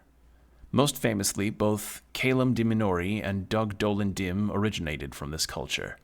The book also mentions that this phenotype could be found in most surviving human populations along the coast today, due to their prominence in the early Arcane era. You are approximately 1/10 Cert. Okay. And Japanese? Huh? And almost mythical human peoples of the secretive realm of Yim, also the so-called Japanese, have been a popular topic of fiction since their discovery in the early mid-Arcane era. What? Japanese, the mysterious human people of Yim, who live in an isolated kingdom upon the Great Plateaus deep inland. Is this referring to when Japan was going through the isolationist past that it had in the Warring States era? The book explains how rare it is to see one of their fabled ambassadors travel across the coast, but so far, due to the magically isolated nature of the kingdom, not much is known of their nature. I mean, that sounds pretty cut and dry. Yeah, that's okay. We put the book back in the pile. Earth and Toll Founders. You find that the book has been unfortunately ruined by moisture at some point, but some of it is still readable. Not like you don't already know the story by heart. Skim through the ruined pages. The general gist you get is, Earth is born in Old Deminor. He saves his people from a curse bomb. They flee their ruined land of Ascani. Earth, with his brother Toll and a long list of helpers, including dwarves and many others, destroy the evil troll empire and conquer the city. There's a mentioning of Bargo Darrow, the first paladin of Earth, with a quick summary of his life. He founded the Earth Guard. He began the illustrious bloodline of House Darrow. He was known for his vow to never succumb to any wounds in battle, and ironically, he died of a heart attack at age 40. You also spot the name Cran on one page, talking about that goblin warrior's service to Earth. He joined during the Goblin Wars, or how he joined during the Goblin Wars. Considering how it does not mention any goblin genocide, it is most likely a very old book. That's the first half. The second half is all about how they built Norvik. Though you can't see when the book was published due to the immense damage to the paper, you do notice how it ends, not with Earth's death, but with the leaving of Toll. No one knows for sure why, but Toll ended up leaving to go to an expedition to the Endless Wastes, far inland, and he never returned. Close the book. Okay, that's done. What's this? A copper calendar. Oh. On the wall, you see a classic copper calendar. Most households in Norvik have one. Your mom had one that would glow on birthdays. It's spinning ever so slowly. The outer wheel moves one full step every day. The middle wheel moves every month, and the inner moves every year. This one seems special. It keeps track of both the seasons of Ascan, Reeds, and Vorgeni, as well as all major Earthfolk holidays. Interesting. Seasons. Each band has its own rules for the changing seasons. On the specific days, the weather is supposed to change drastically and immediately. But you have not experienced such a switch in your lifetime. What day is it? The outer wheel tells you it is March 22nd. When's the election? In 5 days. What's the current month? The calendar middle wheel is showing March. Good, just making sure. Good of you to keep track. That means it's still winter in Ascan, yet the weather is incredibly fair. It has been this way most of your life, but it apparently did not used to work like this. Back in the day, in the previous era, seasons changed upon their designated days, and not a moment before. It could apparently cause quite the whiplash. Oh, so from what Wisdom's telling me, apparently that means literally one day it would be 70 degrees, nice out with like a nice breeze, so it's not too muggy. And the next day, it would be like torrential pouring, almost like gallons level of rain. Interesting. What year does it say? The inner wheel is very still on the piece of copper saying 27 post-war. God, I cannot fucking read. It has always been easy to keep track of how old you are, thanks to that. Who decides when a new era begins? Jor. Magically attuned items and timekeeping spells will keep time in regards to the eras.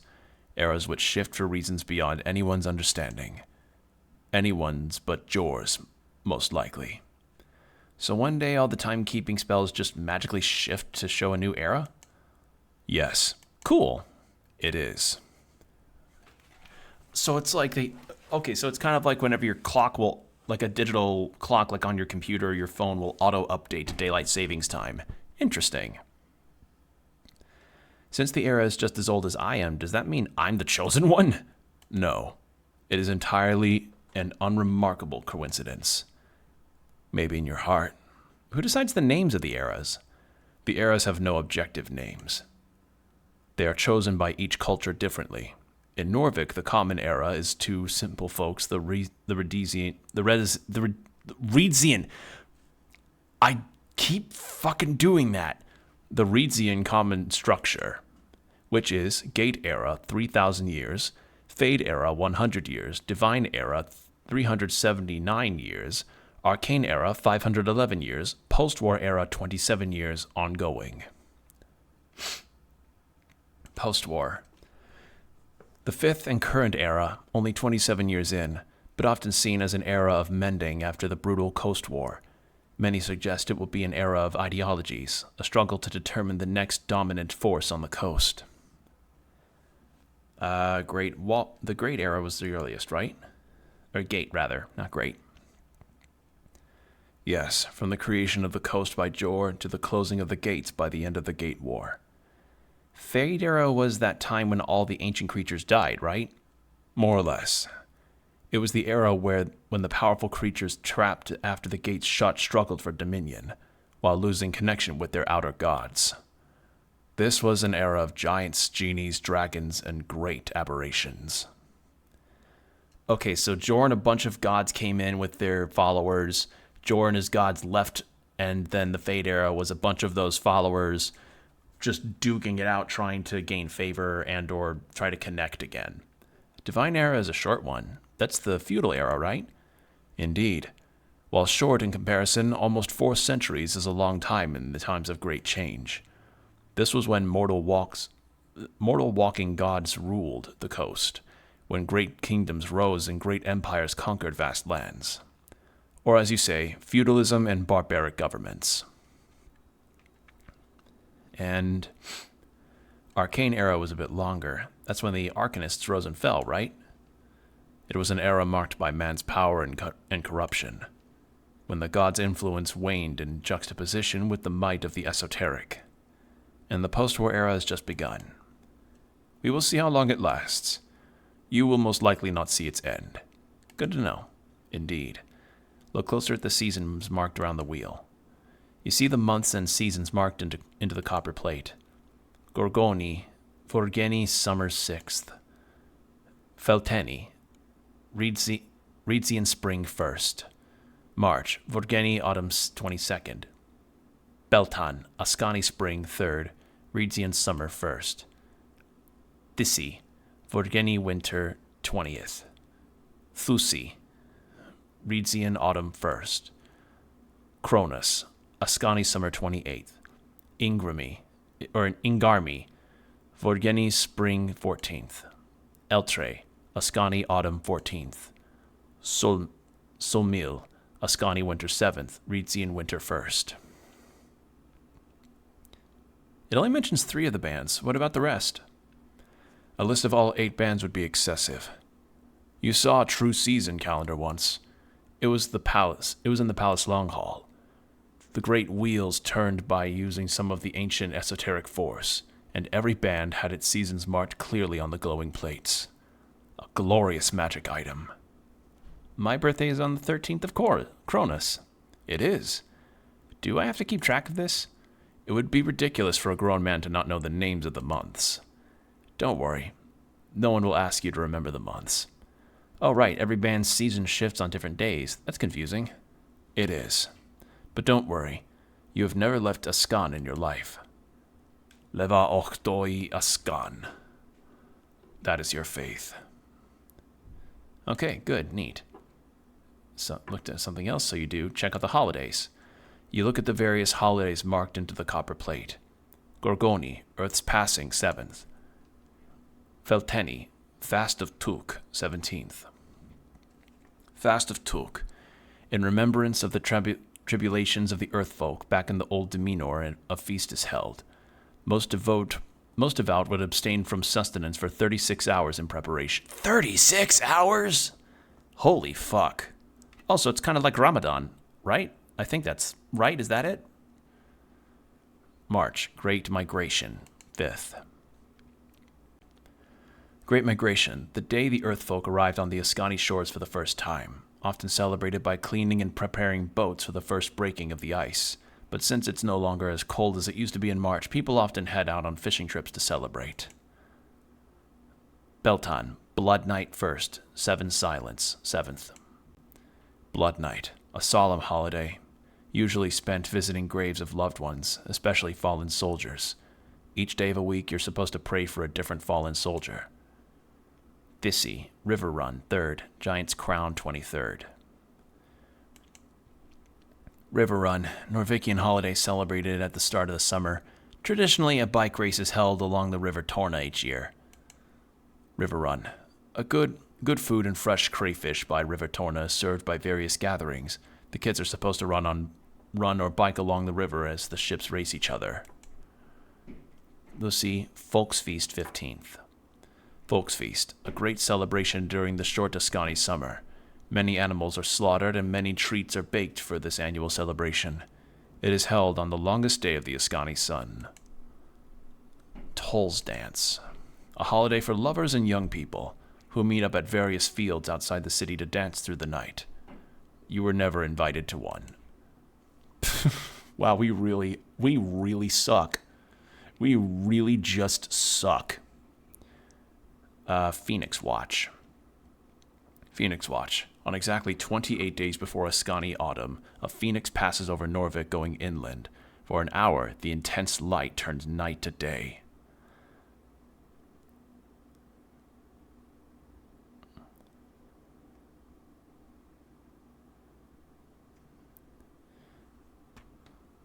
Okay, so a phoenix will just come by. Torna's Flame, the Ascent. Torna's Flame. To hold the darkness of autumns at bay. A great bonfire is placed on top of longship and lit on the fire. Wait. Hold on, let me hydrate. Let me try that again.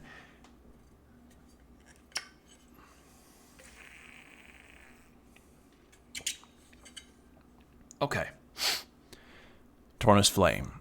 To hold the darkness of autumn at bay, a great bonfire is placed on top of longship and is lit on fire lit on fire in Norvik. It is then sailed north on River Torna, where it is relit in every major settlement during the coming weeks. And Roblight Night. Before the eternal darkness and intense cold of Ascani winter begins, a group of women are selected in Norvik to perform a series of chants on the banks of River Torna. It is said that in the past, these women would be allowed to walk upon the water and cross the river through their love of earth. Interesting. Look at the marking that says Founding of Norvik. The calendar says 468 Arcane. The Arcane era was 511 years. Since it is currently the 27th of the post-war era, that means Norvik was founded 70 years ago. It probably will not reach 100. Okay, that's all for now. Jesus, that's so much stuff. Chest high above. Too far away. Okay. Probably need to get Mage Hand, and that's another shrine? Yep. Okay. There it goes. The first day, there it goes. The first day on the job. Before you lies the bedroll. No, really, what is this thing? It's a bed. It doesn't look like a bed. Leather-bound and filled with ox clippings. Most likely bubble yarn. Somewhat soft. A bed roll. I see, like one of those things adventurers use when sleeping on a journey. Yes. This thing is going to hurt your back. At least there's no snoring here. Remember the barracks? You hear only wind here, and the occasional giant seagull call. It will be a good place to rest. Can I go to sleep now? Yes, your body is weary. Lie down.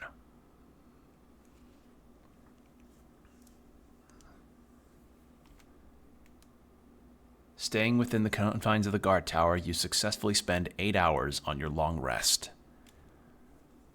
Yippee! No need to roll any encounters. You've had enough for one adventuring day. Now let's see. And sorry about letting you stumble into the city below. I'm just surprised you made it out alive. But now it's time to deal with the main quest. The tea shop awaits. Oh, and she's right there. Actually, does she even need to sleep?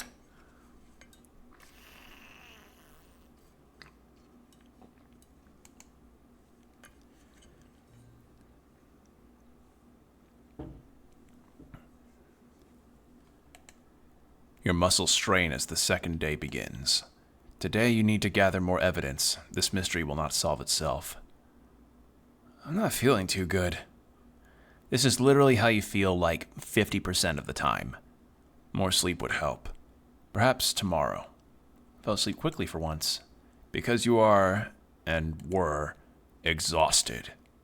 Gotta keep running around if you want to get shit done. Ignore those tired legs. Keep on running. I have the weirdest dreams. Do you? Fragments. Whispers. A voice that isn't yours.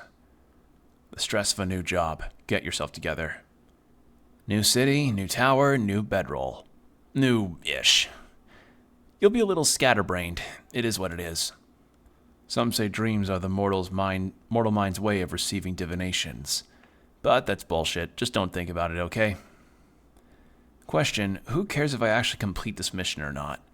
Your patriarch, for one. There are rumors that the Law Lord is putting a lot of pressure on your superiors. Law Lord, the magistrate handling judiciary rulings, stockades, archiving, culture, and Earthguard. The Earthguard as well as anything esoteric. Currently held by Swentil Alamikon in the Palace District. Stockade.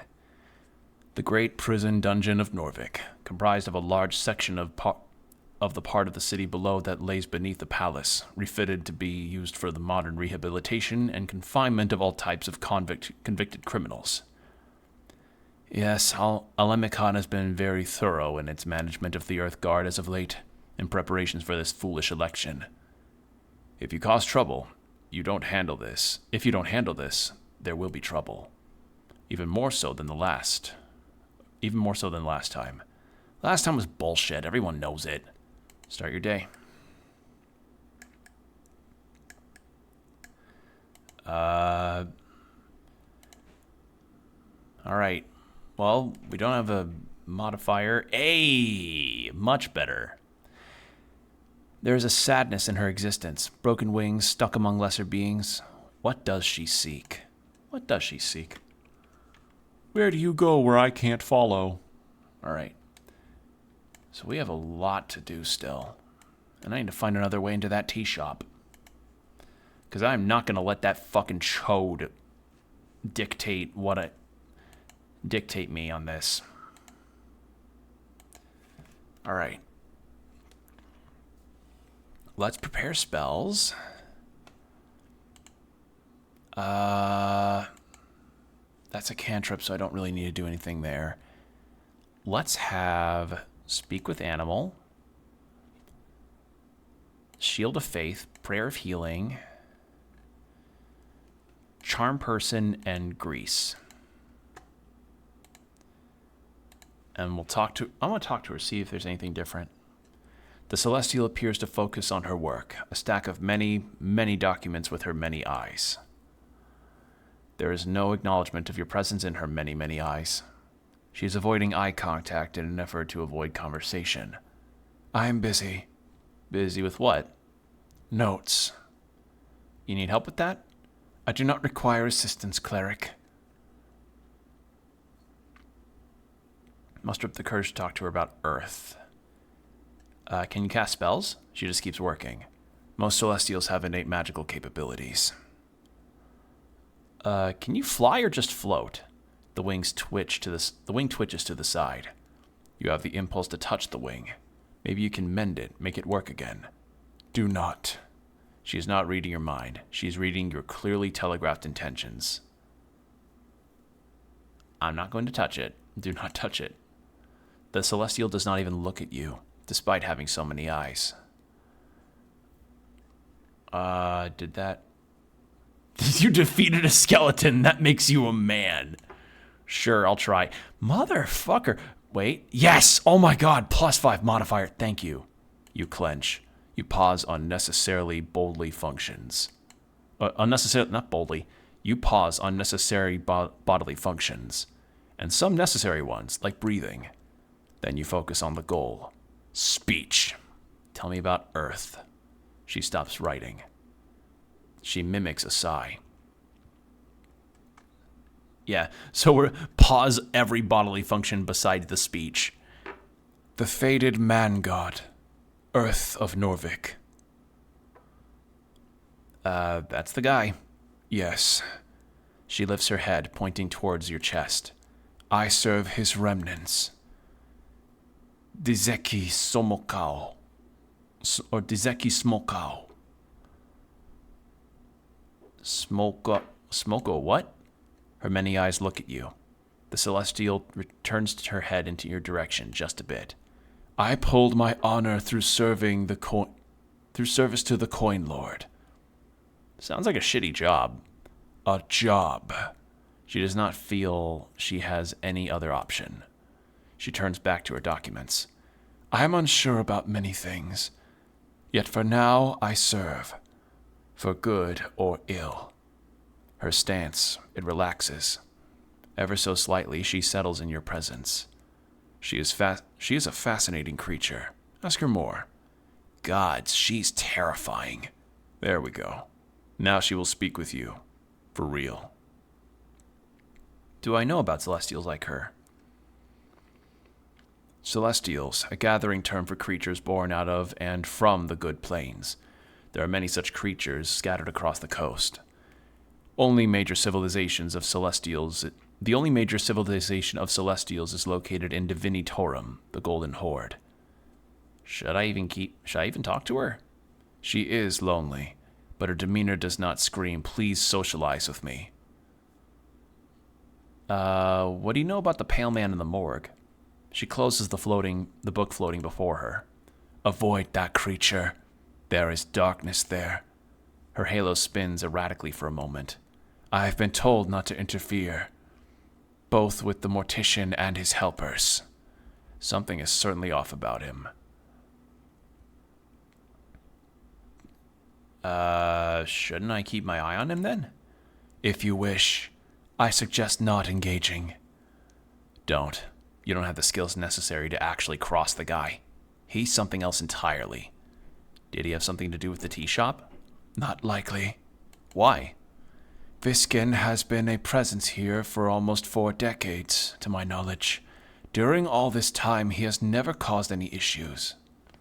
Beyond that, Viskin is also in tight cooperation with the Halfway Bridge tribe. Since they are the main drivers in this investigation, it would be strange if Viskin was behind it.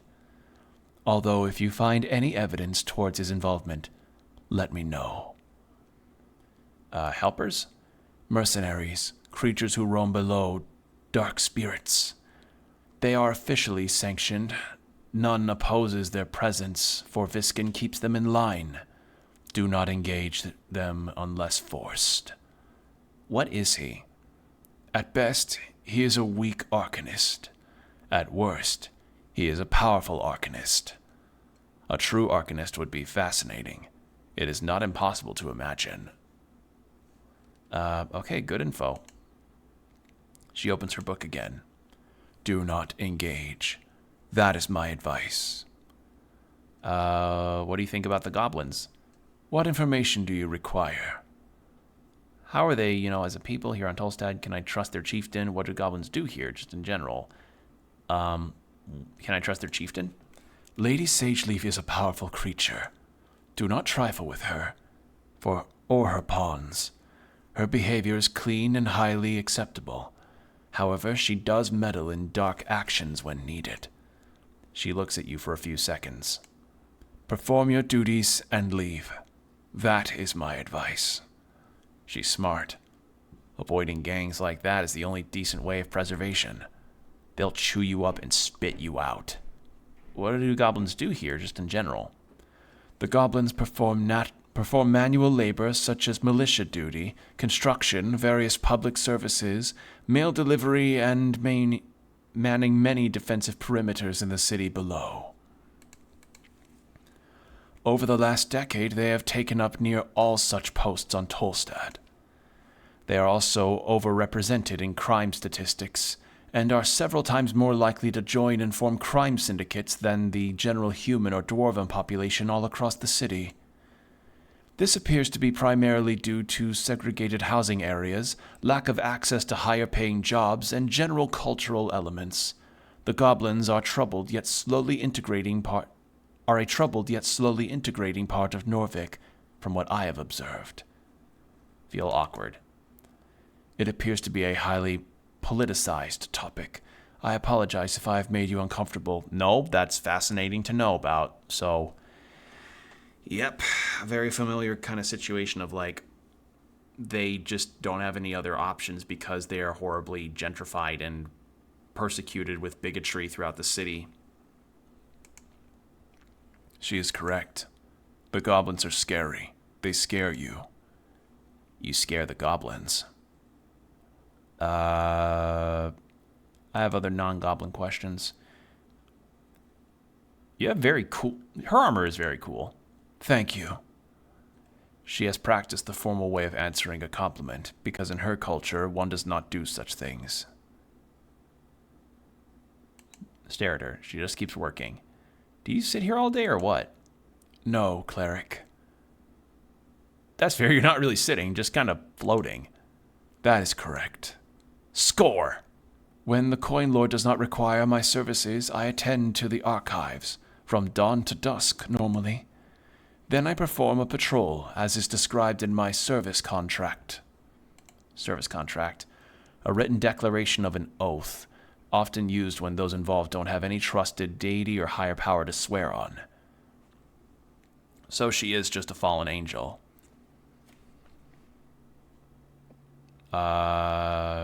So you stay here all day, then you go out all night? Yes, I work, cleric.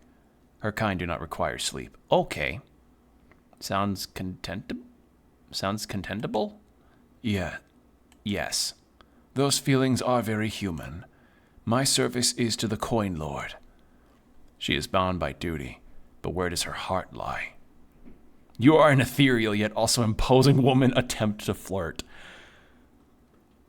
Oh, man, do I do that? Snell's not with me, and I want to see what his reply would be to that. Will you join my party? You seem like a strong companion. No, I am busy, cleric. Disappointed. Highly disappointed. Have a good day, Tyr. Okay. Well, that killed a lot of time. All right. Well, hold on, let me turn off dancing lights. There we go. I do not need to have that on.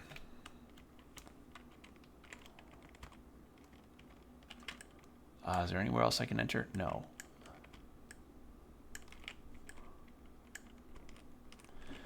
So we got on top of here before. Goblin Garden below. Oh, she's up here now. Yeah. Not quite. Cave Goblin, I want to talk to you.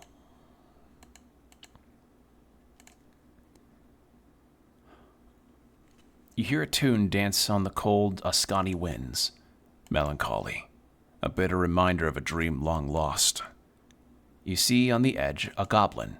She has a flower crown on top of her ruffled dark hair and is playing an exotic instrument. For a goblin to produce such a melody. The song, you yearn for it. Listen for a bit. All those poor few dreams wrought in zeal and doubt, shepherds brought far to western shores, our hardy cradled by gracious river. Then should the blessed earth, so cool and stout, raise a city from ruin and home from night. Interrupt her. The moment you open your mouth to speak, the goblin stops plucking her strings. Sorry, swallowed the spit. Choked on my spit. Honestly, pretty accurate reaction, too. She stares at you with wide eyes. Hey, Hey. Her frustration is palpable. Hey, do I need to stop playing or what? You're scaring her. There are no laws against public performance in the Tolstad district. There are no laws against... No, it was a good song. Thanks. You feel sweat forming somewhere within your helmet. Your eyes are glued to her instrument. What are you looking at? You what? The rhythm, the tone, the general noise of it. You truly yearn for music. But do you have what it takes? Ask for a song. Okay, now I'm rolling better. Demand it, but softly, as not to overwhelm her. So no yelling? No yelling. Okay, squat to her level. Huh? Your face is close to hers as she attempts to look away. Sing me a song, goblin. She carefully turns her face to you with a blank expression. Make it a good one. I don't normally take requests, she says, her face almost touching the front of your helmet. But I can make an exception. She plays a chord that gives you a deep sense of relief. You're not sure where it's from, but you know you've heard it before. As she intensifies, the music takes over. Your body starts to move. Oh, fuck it up, cleric! By the time she finishes, you feel energized, fresh, even free. Your legs stop moving, and the goblin glares at you. Thank you. You're welcome. She gives you a look, the type of look that says, now will you leave me alone? Or, will you please leave me alone, you strange, strange human? This poor girl does not want you to bother her. Maybe you shouldn't. When do you play? Oh, you want to come listen? Nods slowly. How fun. I'll play at the Drunken Sphinx tonight. If it goes well, I might put 1 or 2 more shows before the election. Or put on 1 or 2 more shows. You can show up if you want. Please tip me if you do. What was that song? That's just an old folk tune. You never heard it? Yes, I know it. People request it all the time. It's one of those gotta-knows, you know. What are you voting for in the upcoming election? That's a question. Why do you ask? I'm learning about politics. I have a feeling everything is political, including the tea shop. Okay, but you do see how you asking that is a bit, what do you say, pointless? Huh? Really? Yes, really. If a city cleric comes up to someone and asks them for the political opinion, it would take a very special kind of person not to just say what the cleric wants to hear. What I want to hear? Yeah, you have a bias, obviously. You mean the whole working for the city thing? That's no biggie. She holds out a claw with a confused expression on her face. Uh-huh. So getting money from one of the electoral powers won't make you biased. That doesn't mean I like their politics. Really? Then what is your politics? Tell her. Tell her how much you care. This charade. You know exactly who should rule. The Asgilists have a pretty good point to make. Free stride, yeah. Sure, one good point, and the rest is a bunch of bullshit. But hey, at least you're not a fascist. Fascist, an emotional and ideological nationalist extreme. Basically a cultist. Fuck yeah, it is. Fucking bullshit. Fascist, a follower of fascism. Fascism, an ideology born during the Coast War, formed out of Alexandro's dream of a long-lasting empire, born out of the fallen theocracies of reeds. Can I keep playing now? Are you a local bard? Wouldn't use that term. I'm just a player, a musician, make my living in the taverns. Why not call yourself a bard? Because it'd be weird. You don't go around calling yourself wizard, do you?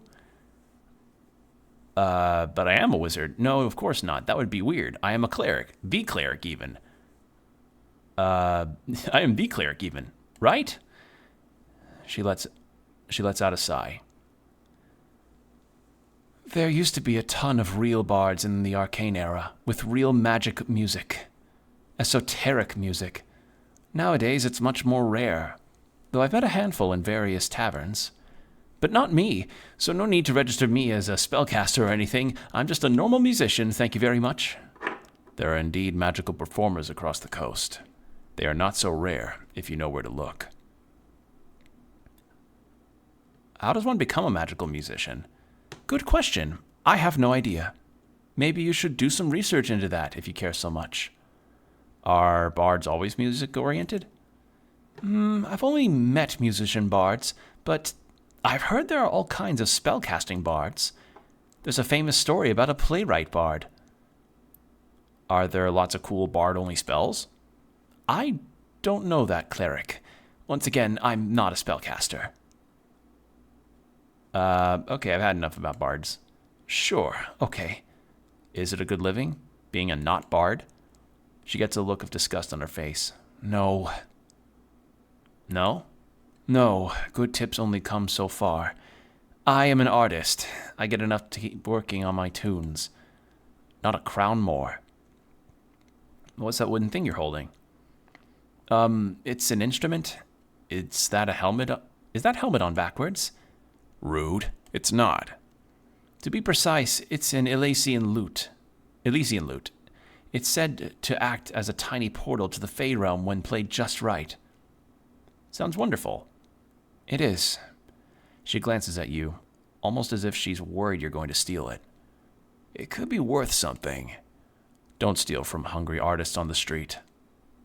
Yeah, like, you want to talk free striders? They are about getting a buck above everything else. I have other questions. Great. About your flower crown. Yeah? The goblin stares at you. What is it? Just some flowers I picked. Why do you ask? It's cool. I like it. Thank you. It took some time to bind them together. Breathe heavily. Why breathe heavily? I mean, you're here to talk with Lady Sageleaf, right? Yes. I owe her some money. Rent money. Can you ask her to give me an extension? Uh-oh. I just need to play a decent gig, then I can pay her. You're in money trouble? Not too bad. I've been in worse. Hardcore, lady. Respect. Maybe a week? Yes, convince her to give me another week to pay, and I'll give you my flower crown. Then you've earned it. That sounds like a quest. I mean, sure. I'd like to perform this quest for you. Okay. Good luck. A quest? But for some damn flowers? Alright, that's all for now. I'm not going to ask her if she's really a goblin. No. Alright. What happened here? Dwarven stone, broken in half, pure violence. Okay, so that's... Damn, this tea shop really got it. Holy shit. Alright, so... You didn't grant me access. Corner of Norvik, still standing in the gate era. Okay, well, Snell should be in his apartments down below.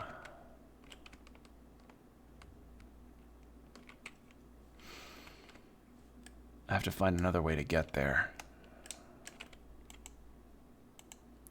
Sleeping for service, come back after midnight-ish. Okay, come back there after midnight.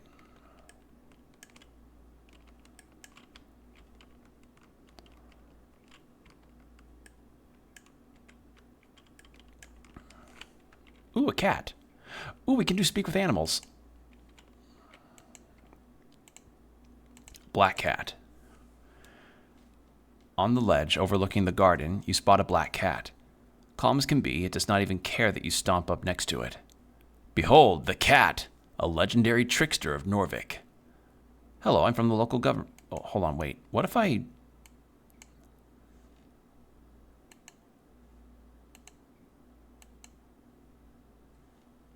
Cast. You place your palm in front of your face and whisper, "Everything is words." As you do, the subtle movements of the cat appear as not so subtle anymore.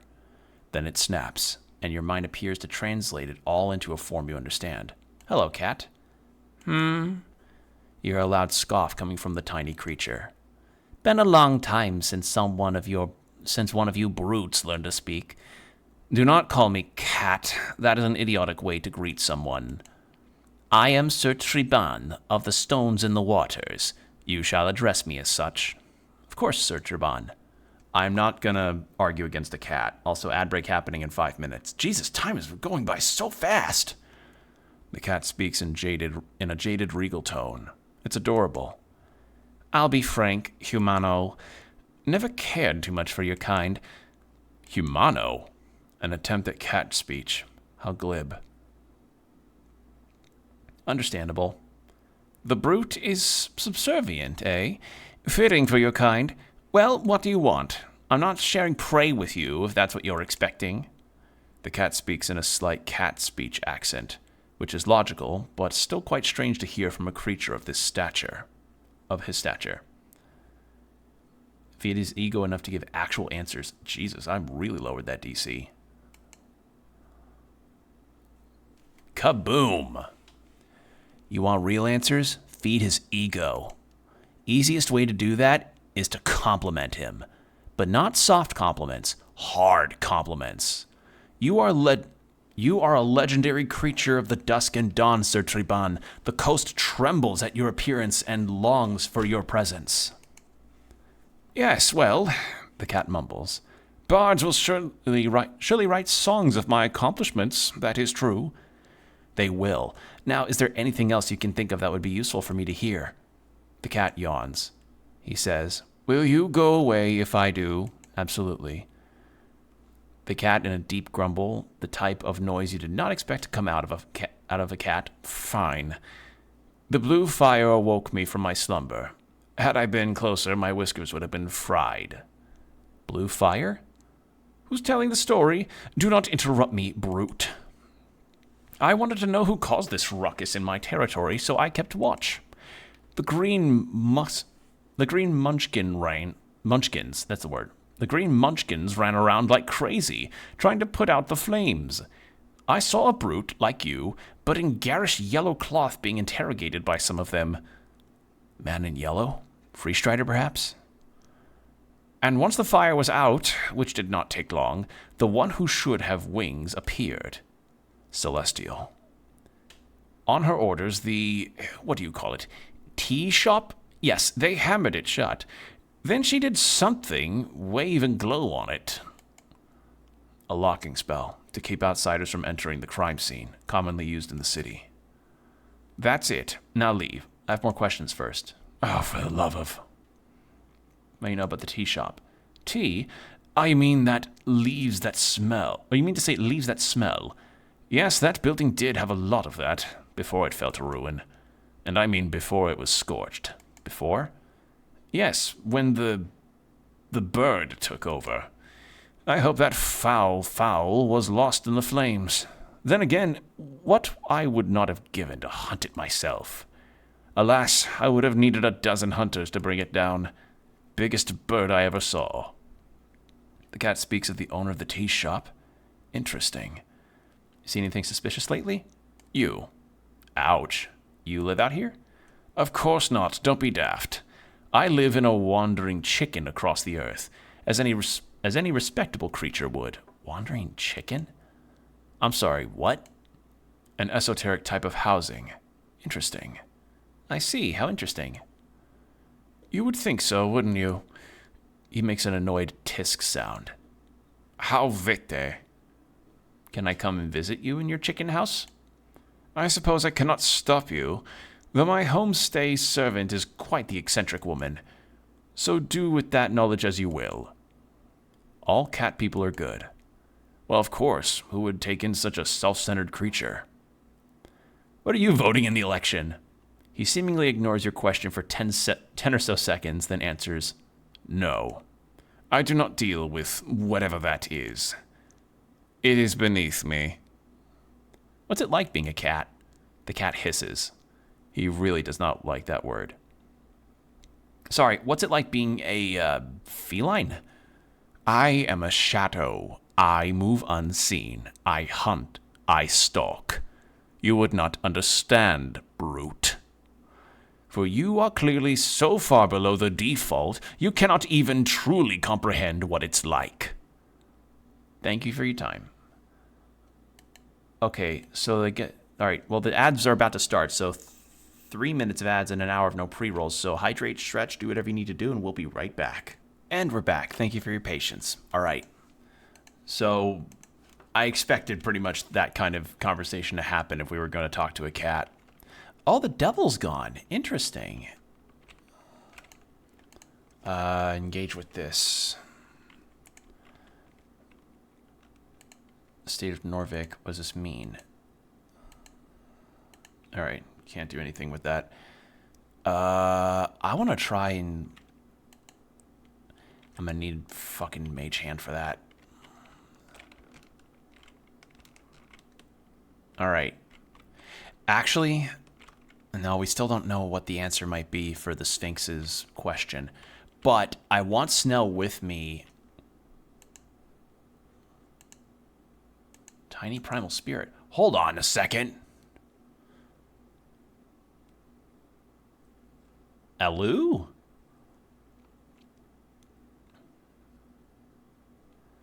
Shume? There's a bunch of these little guys. Alright, well, we're gonna go to Snell, and I think I want to explore the city below, because I would really like to, because I don't know if I could find Frank, son of Frank. It's gonna be a bit to search on that. Alright, there's that guy.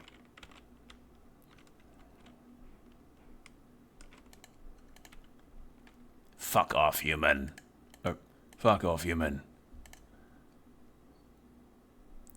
Christ, I still have really bad rolls on this.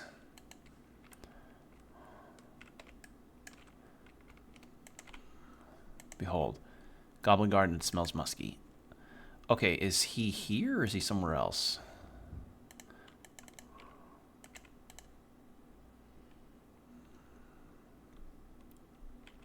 He's here. Okay.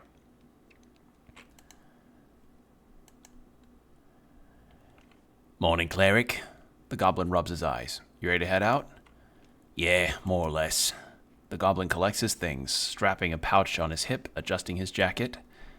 And as he finishes up, he says, By the way, yesterday with Darrow, Thanks. Doesn't make much of a difference to people like him, but seeing you stand up to Darrow like that, priceless. Everything is warm. Anytime. I hate his type. Oh yeah? What type? Nobleman. Oh yeah, silver spoon in his mouth and a thumb up his ass. What? Too much? No, it was funny, just hadn't heard that expression before. Perfect. You'll learn something new every day. You learn something new every day. Oh boy. Finally, Snell puts a pouch inside his inner jacket pocket. Oh, crowns? Seems like a fair amount. Alright, I'm ready. Snell has joined your party. Talk. cleric. Lady leans back in her throne.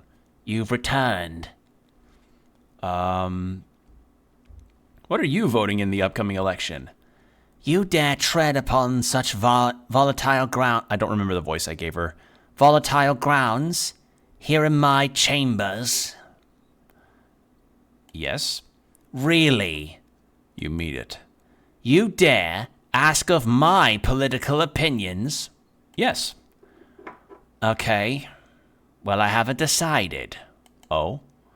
Her eyes dart around the chamber to her subjects. Then her gaze lands on you once more. Yet. That's the best answer you'll get. So you're not leaning in any particular direction, or... No. And I encourage every one of my subjects to think for themselves on what they wish to vote. She knows every goblin in her tribe will just vote for her preferred party, if she were to express her thoughts. So she doesn't, to keep the tribe unaligned. What are you really? Whatever do you mean, cleric? You know what I mean. Her eyes light up. Leave us. The goblins surrounding her throne all pause and look at her. Leave us. Now. My lady, you're... You too, Snell. The goblin looks confused at the both of you. Then he bows his head. Yes, my lady. Well then, what is it you see so well, cleric? An insane observation, perhaps? You're a dragon. That is my nickname, yes. But I can see you mean something else. You're very easy to read, you see, unlike me, which makes me all the more impressed. Yeah, I have an eye for these kinds of things, reading people and such. I think I got lucky. Something's just off about you. If you tell anyone, I'll kill you. If you act annoying, I'll kill you. I kill you, she smirks. I hope you enjoy sharing this little secret with me. The dragon laughs to herself, cackling draconically. She finds it exhilarating to have someone that actually knows. How awesome! A dragon. You must serve her well. It is actually very interesting to speak with a real dragon.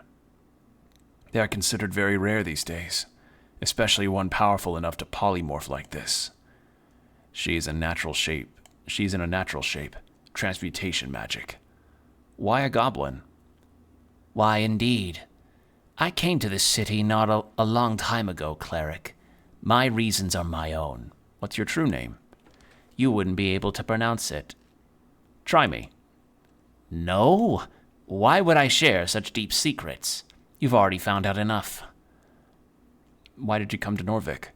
Isn't it obvious? Good kingdoms are hard to come by these days. Especially loyal ones. She cackles a bit. Fakery. There's something she is hiding.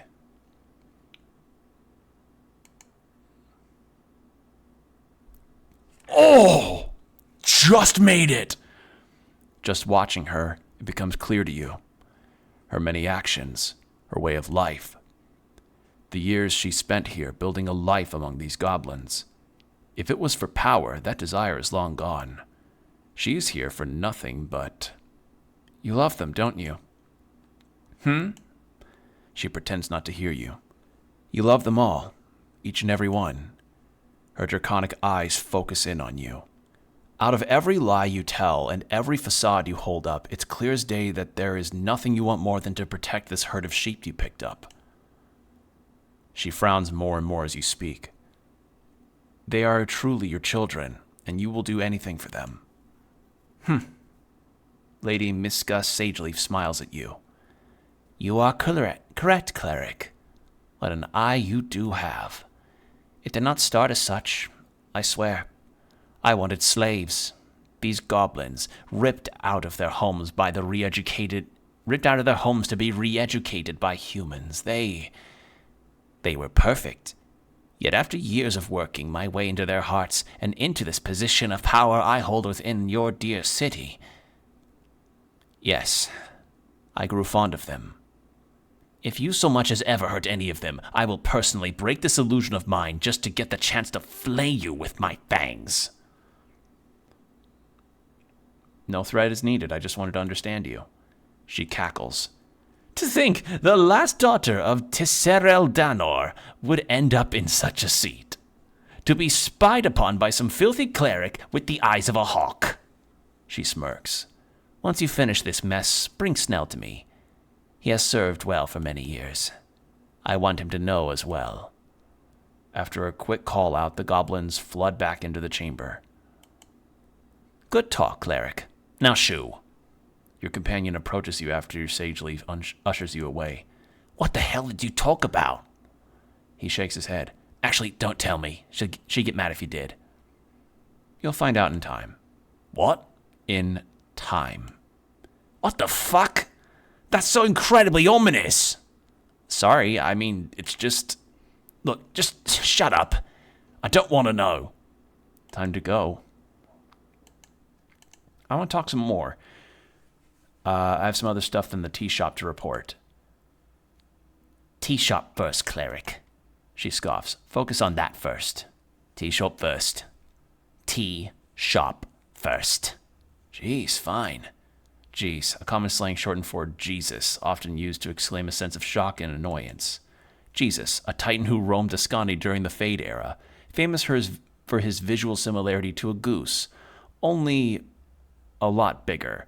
Some ancient monuments found in modern-day Vizca seem to indicate that this titan died for the sins of all minor geese. Or it's geesus.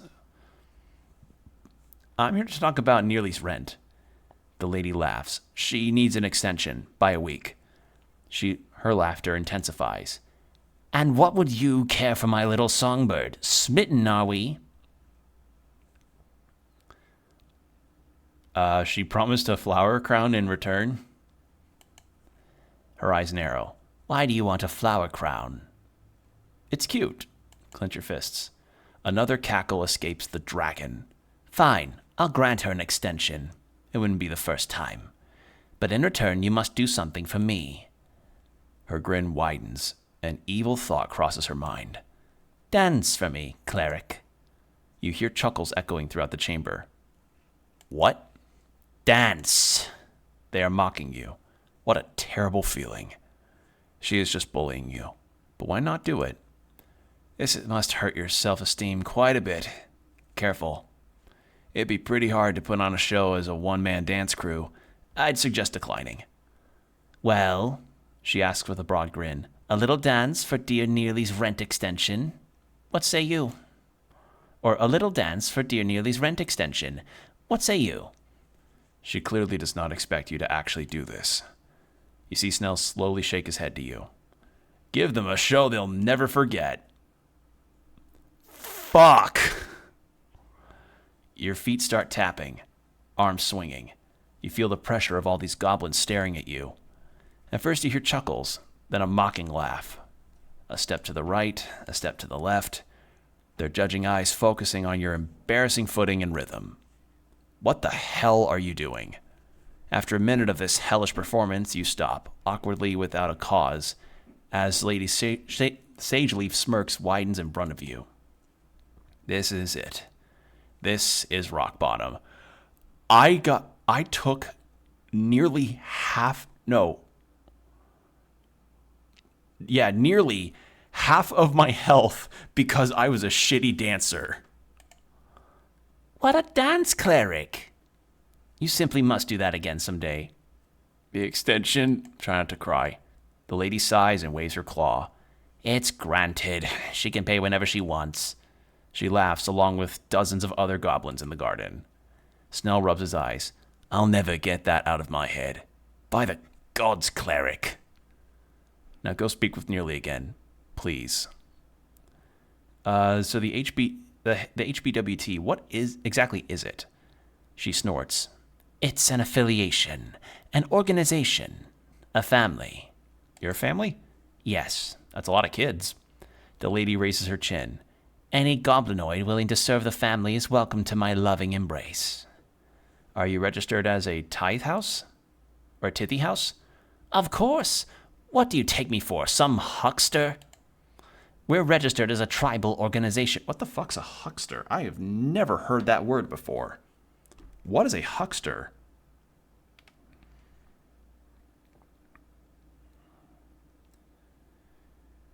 Huckster. One who sells wares or provisions in streets. Oh, it's another word for hawker. Interesting. I have never learned that word before. Learn new shit every day. With some special regards. Why is it called the Halfway Bridge Tribe? She takes a deep breath. I'd say it's obvious. My people have lived in the tunnels of Tolstad for 5 generations. 5 goblin generations. That's around 50 years. The tunnels underneath the famous broken bridge of Norvik, the bridge that only reaches halfway across the river. When I united us, the name grew popular. What's your role here? My role? She cackles. I'm the director of operations. I have other questions. Is this your garden? No, this is a sanctuary for all. I'm just its keeper. How? How does this garden function? We use naturally occurring light sprites. Natural? No, magical. Must be left over from some old arcane experiment.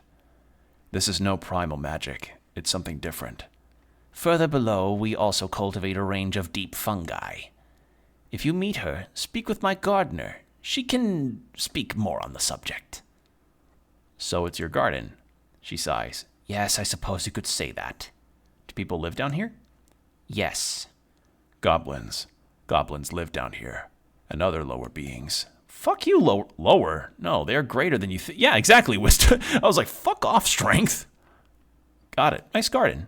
Thank you. That's all for now. Holy shit, so she's actually a dragon. Oh, no, she's not here? Oh, I liked talking to her. She was cool. Is that to the lower... Where's the entrance into the city below? Lower layer.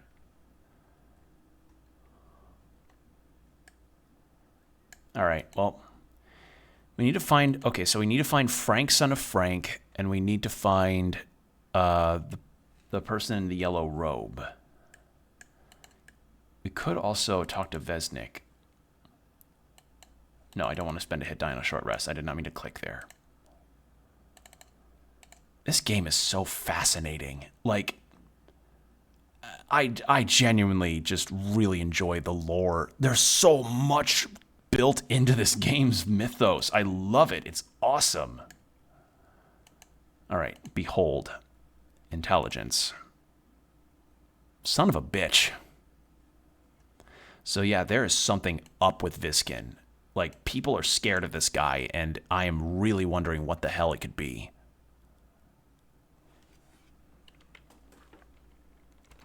Okay. So, with that done, city below. Actually, I want to go talk to her. I want to try the flirt. I can't help myself, Chad. I want to go do that. I think that would be really fucking funny. Oh, there he is. He's just over here. Do anything new to... No, I must have gotten to 20. I'll come back to him another time, I think. Like, maybe the next time I stream this game. Oh, wait. Can I talk to that Earth Knight? See if the duck has anything new. Try and... Okay, at least get one thing. Undead. Okay. This is a true warrior. Okay, he's undead. That would explain it. I was like, is he a summoned thing? Because clearly he's not a living being, considering how apparently he is... doesn't even have a face under his helmet.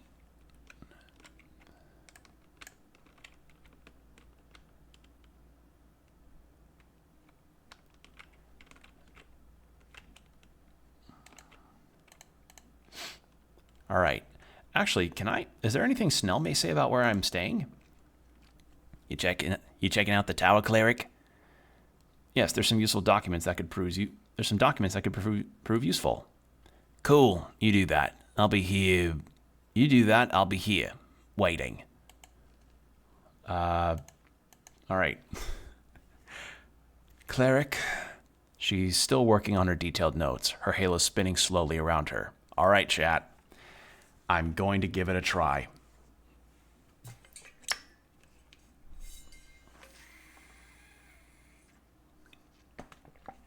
Water of courage. You're an ethereal yet also imposing woman. Attempt to flirt. Imposing.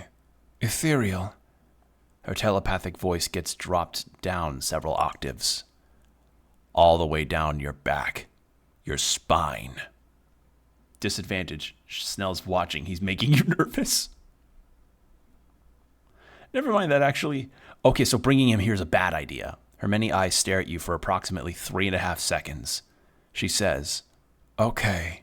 Okay, so if I do want an actual chance at this, I can't have Snell with me. Interesting. All right. In that case, maybe we just go ahead and head to the city below. Talk to the bugbear and see about getting past. Maybe I can try to find an entrance to the tea shop that way. Because I don't remember if another way through Water Lane could reveal Frank, son of Frank. Wasn't there also a, Oh, hello. Oh, it's these jackasses again. Who's this? Tully Tollpair. Another natural one. Earth Nisei. Oh my god. Nothing there. And I already read this dude. But I could read more. Never mind, I can't read more. Yeah, so these guys were harassing an Asgolist paper that, while unofficial, they were going way too far, and I had to stop their confrontations. Jesus Christ! I should never put Natural One in the title of a stream ever again. That it's too prophetic. I don't know how it keeps happening. I like your hat, Lord Cleric. All right, actually, if I want to change my charisma around, I should change helmets. A helmet specifically made for various forms of jousting, with limited usage outside of such cases. It looks fancy, however. Yeah. Okay, that really kills my dexterity, but I'm gonna be blunt, that does not look like it matches well with my outfit whatsoever. Talk to you. Hey. The boy greets you with a hesitant collective grunt and mumble. Oh, the kid mouths and glares at you. He's terrified. What are you doing here? I'm here to fuck you guys up. That's my question. You boys loitering here or what? Is this some kind of cult? Cult? No, it's a meeting. An important meeting. He looks to Sten Buskin, who gives him a shrug. Oh, God, it sounds like a cult. It's not, I promise. Could you leave? Glare at him and breathe heavily. You see him nervously glance to his friends who sit quietly, attempting to not meet your gaze. It's just, look, you've really screwed us over on Water Lane. We'd worked hard to put a stop to that illegal newspaper. For the city. Your organization is equally illegal, or at least equally in the gray zone. You stole from them and tried to burn their hard work. It was a hard call. I should have had ruled in your favor. It was an honest mistake. No. You stole from them and tried to burn their hard work. We seized contraband, more like. Now, look, we're going to start the meeting. Don't interrupt. He glares at Snell for a second. All right, Norvikian Resistance members, thank you for attending today's meeting. Important meeting. Shut up, Goblin, says the lanky kid and sparks a tiny fire from his hands. He laughs. You think you look cool doing that? Damn child. The magic boy clears his throat. Esoteric Initiate Earth Nisei here. The large one standing up and raising his fist into the air. Sten Buskin, yes. Don't shout, the quiet kid mutters. I'm here. Roll. He gives a nervous look to you, then he mutters, Master of Whispers. Your companion stifles a laugh. Oh my god, he calls himself Master of Whispers? Oh my god. What a fucking chud. I told you it was a bad title. It should be First Spy. No, that sounds like a magazine protagonist. Magazine. A periodical publication generally containing short stories, adverts, investigative journalism, and or erotica. And Master of Whispers doesn't? It was the official title of Earth Spy Master. Do I look like a master? He hisses, then goes quiet once more.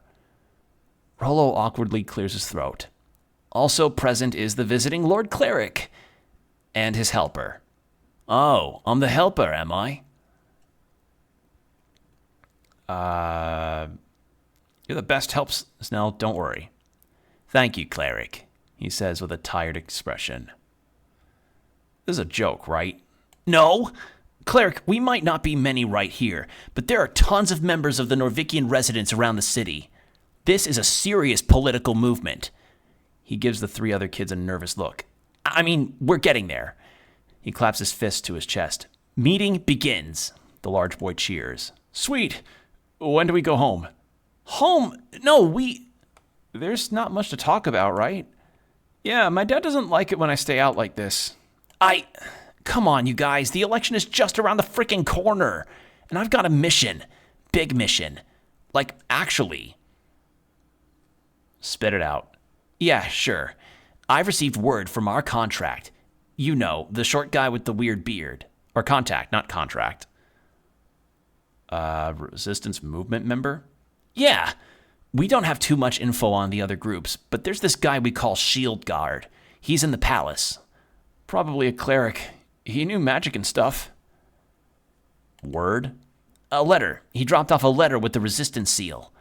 He smirks. Half of Earth's red eye and half a shield. Shield, a first level abjuration spell. Can be cast as a reaction to raise an arcane barrier around the caster, protecting against the fiercest of blows. It's really cool. What are your orders? Just like he told us about the chant being printed here on Tolstad, this time he let us know about another problem. An even bigger threat. Racism? No. Although hatred against humans is a big issue. Fuck off, Rollo. Gender inequity? No. The disillusionment of the youth? No. Lover's pox? What? No. Capitalism? No, well, kind of. The lack of religious fervor in the populace? No, but also, yeah, but no. Free Striders? No, no, wait, yes. Yes, it's the Free Striders. Go on.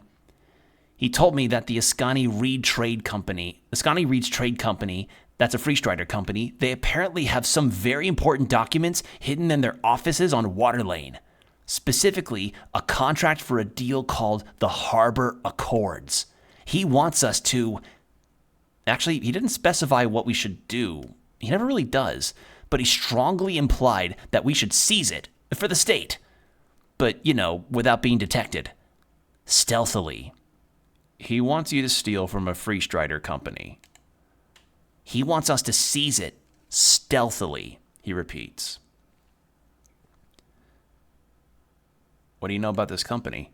It's an evil Free Strider parasite, sucking the city from its resources. It's all made clear in our manifesto. Can I read it? No, it's members only. You only get to read the manifesto of the organization after you've already joined? Yes. Don't join. Yeah, so watch it just be like a bunch of real bullshit. Like, Rollo's the kind of chud that would make an AI-generated manifesto. Like, that's the kind of guy he is. What do you know about the building? I heard it's guarded pretty heavily. They've got a hippogriff on the roof. Griffin. It's a griffin. Griffin is the common spelling in Norvik, although griffin, and griffin can appear in various places across Dominorian lands. Whatever. Don't think there's magical locks, though. That's usually hard for places with a lot of movement going on. The goblin squints. You sure know a lot about security, kid. In response, the kid looks around. My brother works at a locksmith. He does arcane locks sometimes. Maybe you should just, I don't know, better respect your time by... Maybe you should just spend your time better by actually doing that instead of whatever the fuck this is. What are you going to do? He thinks for a second. We just need to sneak in when it's dark, locate the safe, and crack it. It's apparently hidden behind a mirror. The info wasn't very specific, but hey, how many mirrors can they have, right? The boy silently and tensely glances around the roller mill. Like I said, Dad doesn't want me out on the streets at night, so I'm a skip. Isn't stealing illegal? Yes, Sten, it is. Don't be pussies! Oh, man, these fucking idiots. Their leader gives a frustrated groan. This is the real deal. We can make a difference. Rollo, I don't think this is a good idea. You know what the Free Striders do. Oh, yeah, litigation. I agree, it's a bad idea. Damn it! Then he turns to you and opens his mouth. Then he closes it and shakes his head. Well, screw it. We'll make up some excuse. But that sucks. Unless, he says and gestures towards you. Unless the cleric here wants to do it, then yeah, sure, we'll skip. This is an illegal organization conspiring against the city. The large kid perks up.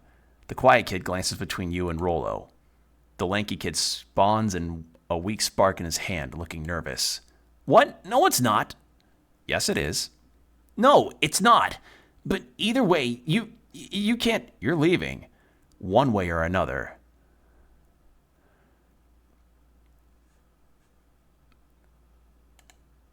Make us. Your companion takes a step back. Get him, champ. And roll initiative. Ah, fuck.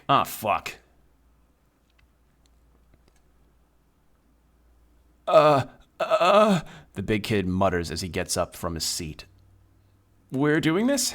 The flames light up in his hand. Weak magic, but still dangerous. The quiet kid looks around and sees a stick. I knew this would happen, he mutters and swings it behind you. He cracks it over your head.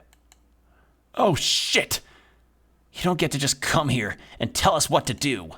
You're an agent of corruption. The city doesn't need you. He steps forward with a roar and takes a swing at you, missing completely. You tremble. These violent youths surround you. You must be careful. Are you done? No. He looks nervously to his friends. They all appear frightened. They will listen if you speak.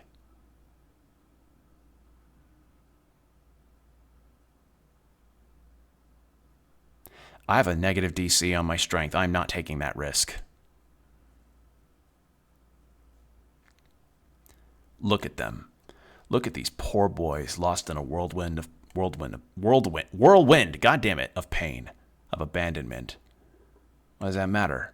It matters if you care, which you do on some level. Show them you care, and it will be good. Pause a second. Oh, you're done? Do you give in? Kid, I know you want to do what's best for the city. I do too. He lets you speak. And you clearly believe in yourselves here, but you need to make a decision. Are you speaking to him or yourself? What decision? The adrenaline is wearing off. Each of them, their hearts beating, legs weak, arms spaghetti. He's nervous, but on the surface he looks calm and ready. They are frightened. You can let them continue on their search for meaning, or grant them a way out. Show them the way.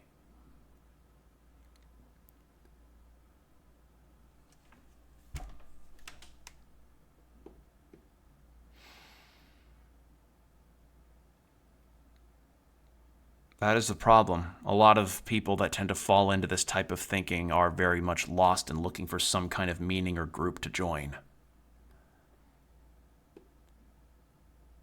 If I let them follow their own paths, they're likely to still get roped up into this shit. Because if somebody from the palace is actually giving them orders or some kind of jobs to go into, like, organizations and potentially steal and get them. Like, they're essentially being just used as meat shields towards the actually horrible people, if I were to take any kind of guess towards this. Like, they still make shitty decisions, but they can learn to be better. I'll write you a recommendation. Each. Go join the Earth Guard. What? The lanky kid gasps for air. Yeah, what? Go serve your city, Rollo. From within. That's the best way to create change. With my recommendation, you've got a foot in the door. What? The blonde kid looks at you with confused, darting eyes. It has not sunk in yet. Yeah, you get fast-tracked into training. The kid starts muttering to himself. Intense fear suddenly washes over him. But that's... And you could be a cleric one day. The lanky boy begins to speak, but stops himself. He realizes you are correct, and he appears frightened over the possibility. Take out some paper and write them each an official recommendation each. They look stunned as you hand over the papers to them. Are you serious? Earth Guard? Isn't that clerics?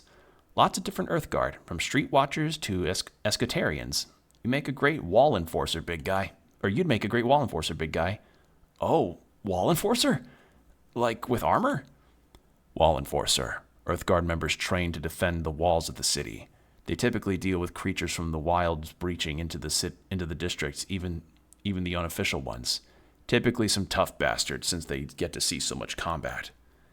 Huh, I thought only nobles could be equestrians. No, they changed that. I read about it in the paper. Though being a street watcher seems like a bit of a shit job. Street watcher, the most basic type of Earth Guard member. Trained to patrol the streets, deal with petty crimes, and... Actually, no, I just told them to be cops. Fuck. Maybe I should have yelled at him. It's just the problem is I have a -1 modifier to my strength. Petty crimes and generally act as the law in everyday life on the streets of Norvik. They are led by top watchers. High-ranking Earth Guard member working as a leader of the unit of street watchers. Many of them are low-ranking clerics in order to leverage magic in their criminal investigations. This is the rank you aimed for before getting scooped up in the tower politics. All his friends speak. The blonde kid looks at his recommendation in disbelief. So this is... More bodies into the machine. The boys will make fine warriors. Of course, if you fail, they might reject the whole idea. These kids probably won't listen, but maybe... Just trust them to make a decision themselves. A job, take it or leave it. He nods. I'll think about it. We all will. Thanks, Cleric, Lord Cleric. He bows.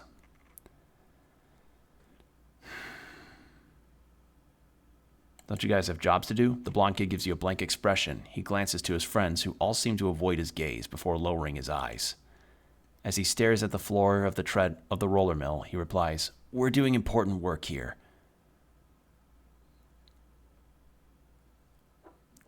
Hanging around this roller mill is important work? Yeah, it is. I'm actually, I work on Water Lane on some days.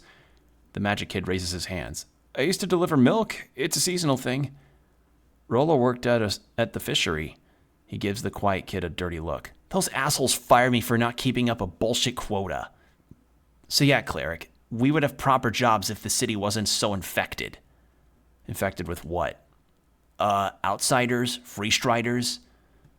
You mean immigrants. Calling anyone not from Norvik an infection is horrible. That's not what I have a friend from Fordnip. He's cool. And Licky's family is Vorgeni. There's a difference between immigrants and immigrants. Oh, I really wish I did not just try to help these kids. Oh, that's fucked up.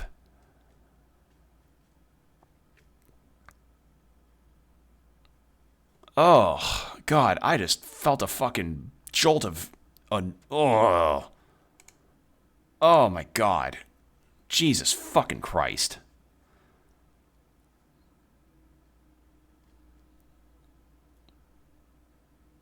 Wait for the kid to explain. He rubs his cheeks. A nervous tick. It's complicated, okay? Norvik has always been a place of Earth conquered for humans. A place Earth conquered for humans, but he was also friends with lots of other folk. So the main issue isn't really immigrants. It's more like when there's so many immigrants that the city can't really keep everyone, like, in a stable, long-term, healthy relationship? What? No. Happy? Sure, something like that.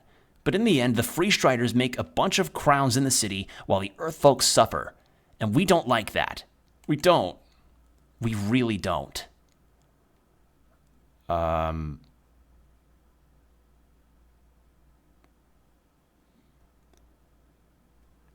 We are not keeping things as they are.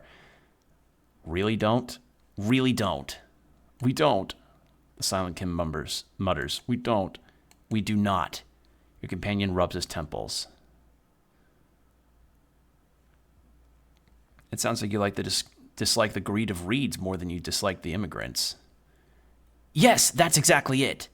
He's so happy not having to feel like a racist. Have you tried getting a gig at any of the guilds in the last couple years? 70 hours a week at the fishery got me barely enough to afford rent. Add some food on top of that, and it's barely enough to survive.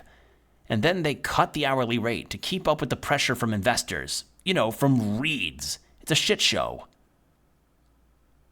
Good luck with that. Can I reload? Did they autosave me when I came into this room? I'm reloading that file. Fucking hell. I should have yelled at them. They did not fucking deserve that mercy. Honestly, how about instead I just go into the fucking city below? Where does that take me?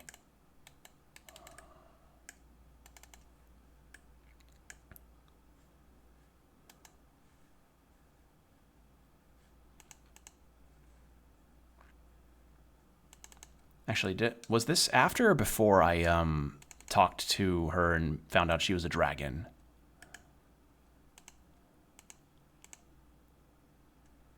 Okay, this was after our talk.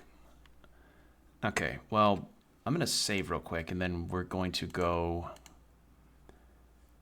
into... We're going to go at least make it to the city below, and then we'll... Yeah, when I run into those guys again, I'm just going to beat them up. Like, frankly, like...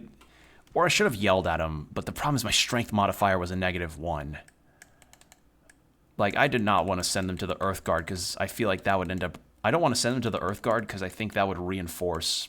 Like, now that I think about it, it would just reinforce a lot of their beliefs, potentially, and... Yeah, we don't want that. It's a long way down. Okay.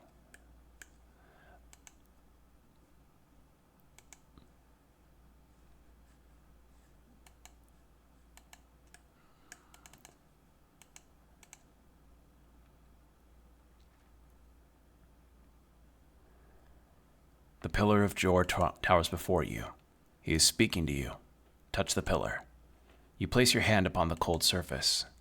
Your body quakes, standing in awe of this ancient object. How many battles do you think it has seen? How many deaths? How many noble sacrifices given to one's god or king or people? You do not know, and that frightens you.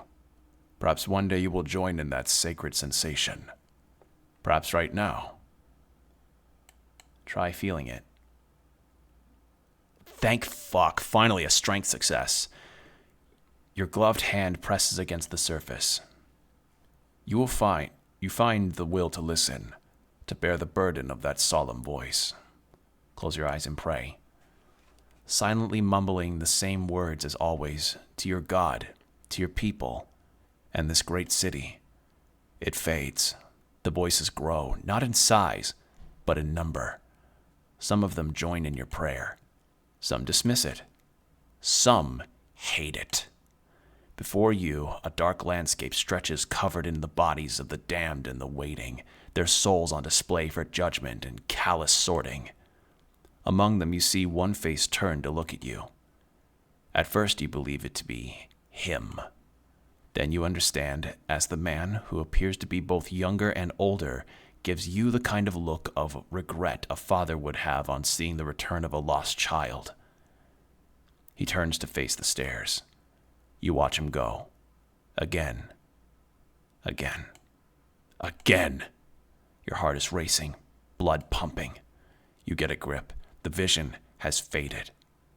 Whatever you saw, it quickly disappears, deep into your skull. The pillar does not whisper here. It screams. Go down. Further down. You understand plainly. There is more to this pillar you need to investigate. In time, and further below. Ooh, that was eerie. Oh. Alright, so now that I have Snell with me... Oh. She's not here. Mushrooms.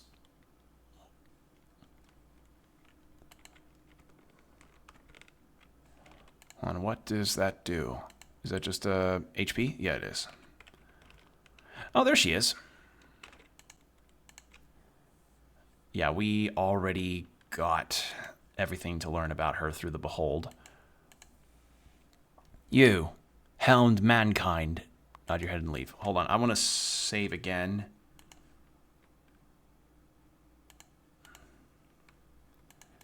And then do a quick save. And now we'll engage. And this will be the last conversation we'll do before we end for the night. Ugh. I have some questions about the day of the explosion. I felt a slight rumble in the earth. I was down here, guarding the roots. So nothing too out of the ordinary? Nothing, I have to tell you, human. There's a dwarf who says you won't let him pass here. The dark dwarf, yes. He asked for access to the south tunnels. He's not permitted. Why not? Why not? The lady does not permit it. Lady Sageleaf does not allow looters on her grounds. Only official expeditions. Am I an official expedition? She glances at Snell, who shrugs. More or less. She frowns. If you go to the south tunnels, beware of monsters. They crawl in from below, infesting the caverns. We clean them out every other week, but they return often. Isn't the Pest Control Guild supposed to take care of that stuff? She lets out a deep sigh. Pest Control. Those pussies won't step down below the lower, especially on Tolstad. Bunch of weaklings look for easy payouts. We can't deal with it ourselves. We hire outside muscle, but not the PCG. Historically, the PCG have trouble dealing with the massive amounts of requests of monsters and esoterical things crawling through Norvik. You've heard many tales of the pest controllers in your days. Back in the day, retired clerics would often gravitate towards the PCG, but these days most clerics don't want to get their hands dirty in that sort of way. Dangerous work. Stay out of it. What kind of monsters? All kinds. Anything that crawls through the cracks of the city below. All kinds? Tell me more. Last month we killed a hook horror. It was a great hunt. Before that, a bunch of giant spiders. A grey ooze. Last year we had to get a specialist to deal with a hive of cranium ants. They negotiated for days. The worst was probably the Greeks. I hate those things. But I'm sad to say we have not yet had to deal with a boulette. Boulette, a land shark predator. They burrow through the air with intense speed. They have been known to invade Norvikian streets at times. They take many lives in the process. I do not think those land sharks enjoy tunneling here, but there have been reports of a few of them moving closer to settlements in the last year over in Verdun. I want to skin one of those things one day. That would be a pleasure. Cool. She grins. Have you seen a man in yellow pass here? She grunts. Is that a yes? I did. Are you looking for this man? Well, yes, certainly. The bugbear shows you a deep frown and says, If you see him, stick a knife through his heart for me. Wait, why? I saw him approach from the pillar chamber, told him to step away from halfway turf. But that bastard, he cast a spell on me. That's awful. No, I was weak. I saw him approaching. He wore an ugly yellow robe. Then he said a few words, and I suddenly happily allowed him to pass. He cast Charm Person. A charm of some kind. I was helpless, like a kitten. Gods, I hate kittens. Run away from her before it's too late. You hate kittens? Yes, any child beast, really. They are too weak to survive on their own. That is a disgusting feature of adolescence. What else can you tell me about him? He had a slightly darker skin, unlike most pale humans in Norvik. He carried a backpack and several things, tools. That's not that's not very specific. You want wordy? Go ask a poet. Which direction did he go? Through the south caves. She points towards the damp tunnel down the slope. I warned him about the monsters as he walked away, because of that darn spell. I would have hoped for him to be dinner for some hook horrors or dark mantle, but that bastard turned invisible as he entered the tunnel. I hate wizards. I'm neutral on them personally. The bugbear lets out a grunt, clearly signaling she's done with this part of the conversation. Can I have a spell scroll you've got? Of course not. I got this as a gift. I can't just give it away. From Nissan, right? She told me I should tell you to give it to me. Oh, okay then. There's a great respect for the elven druid. Okay. All right. I defeated the skeleton in the crypts. You did? Well, she looks you up and down. I am impressed. Less for us to worry about. What's it like working for the HWBT? They are good. Lady Sageleaf is a great leader.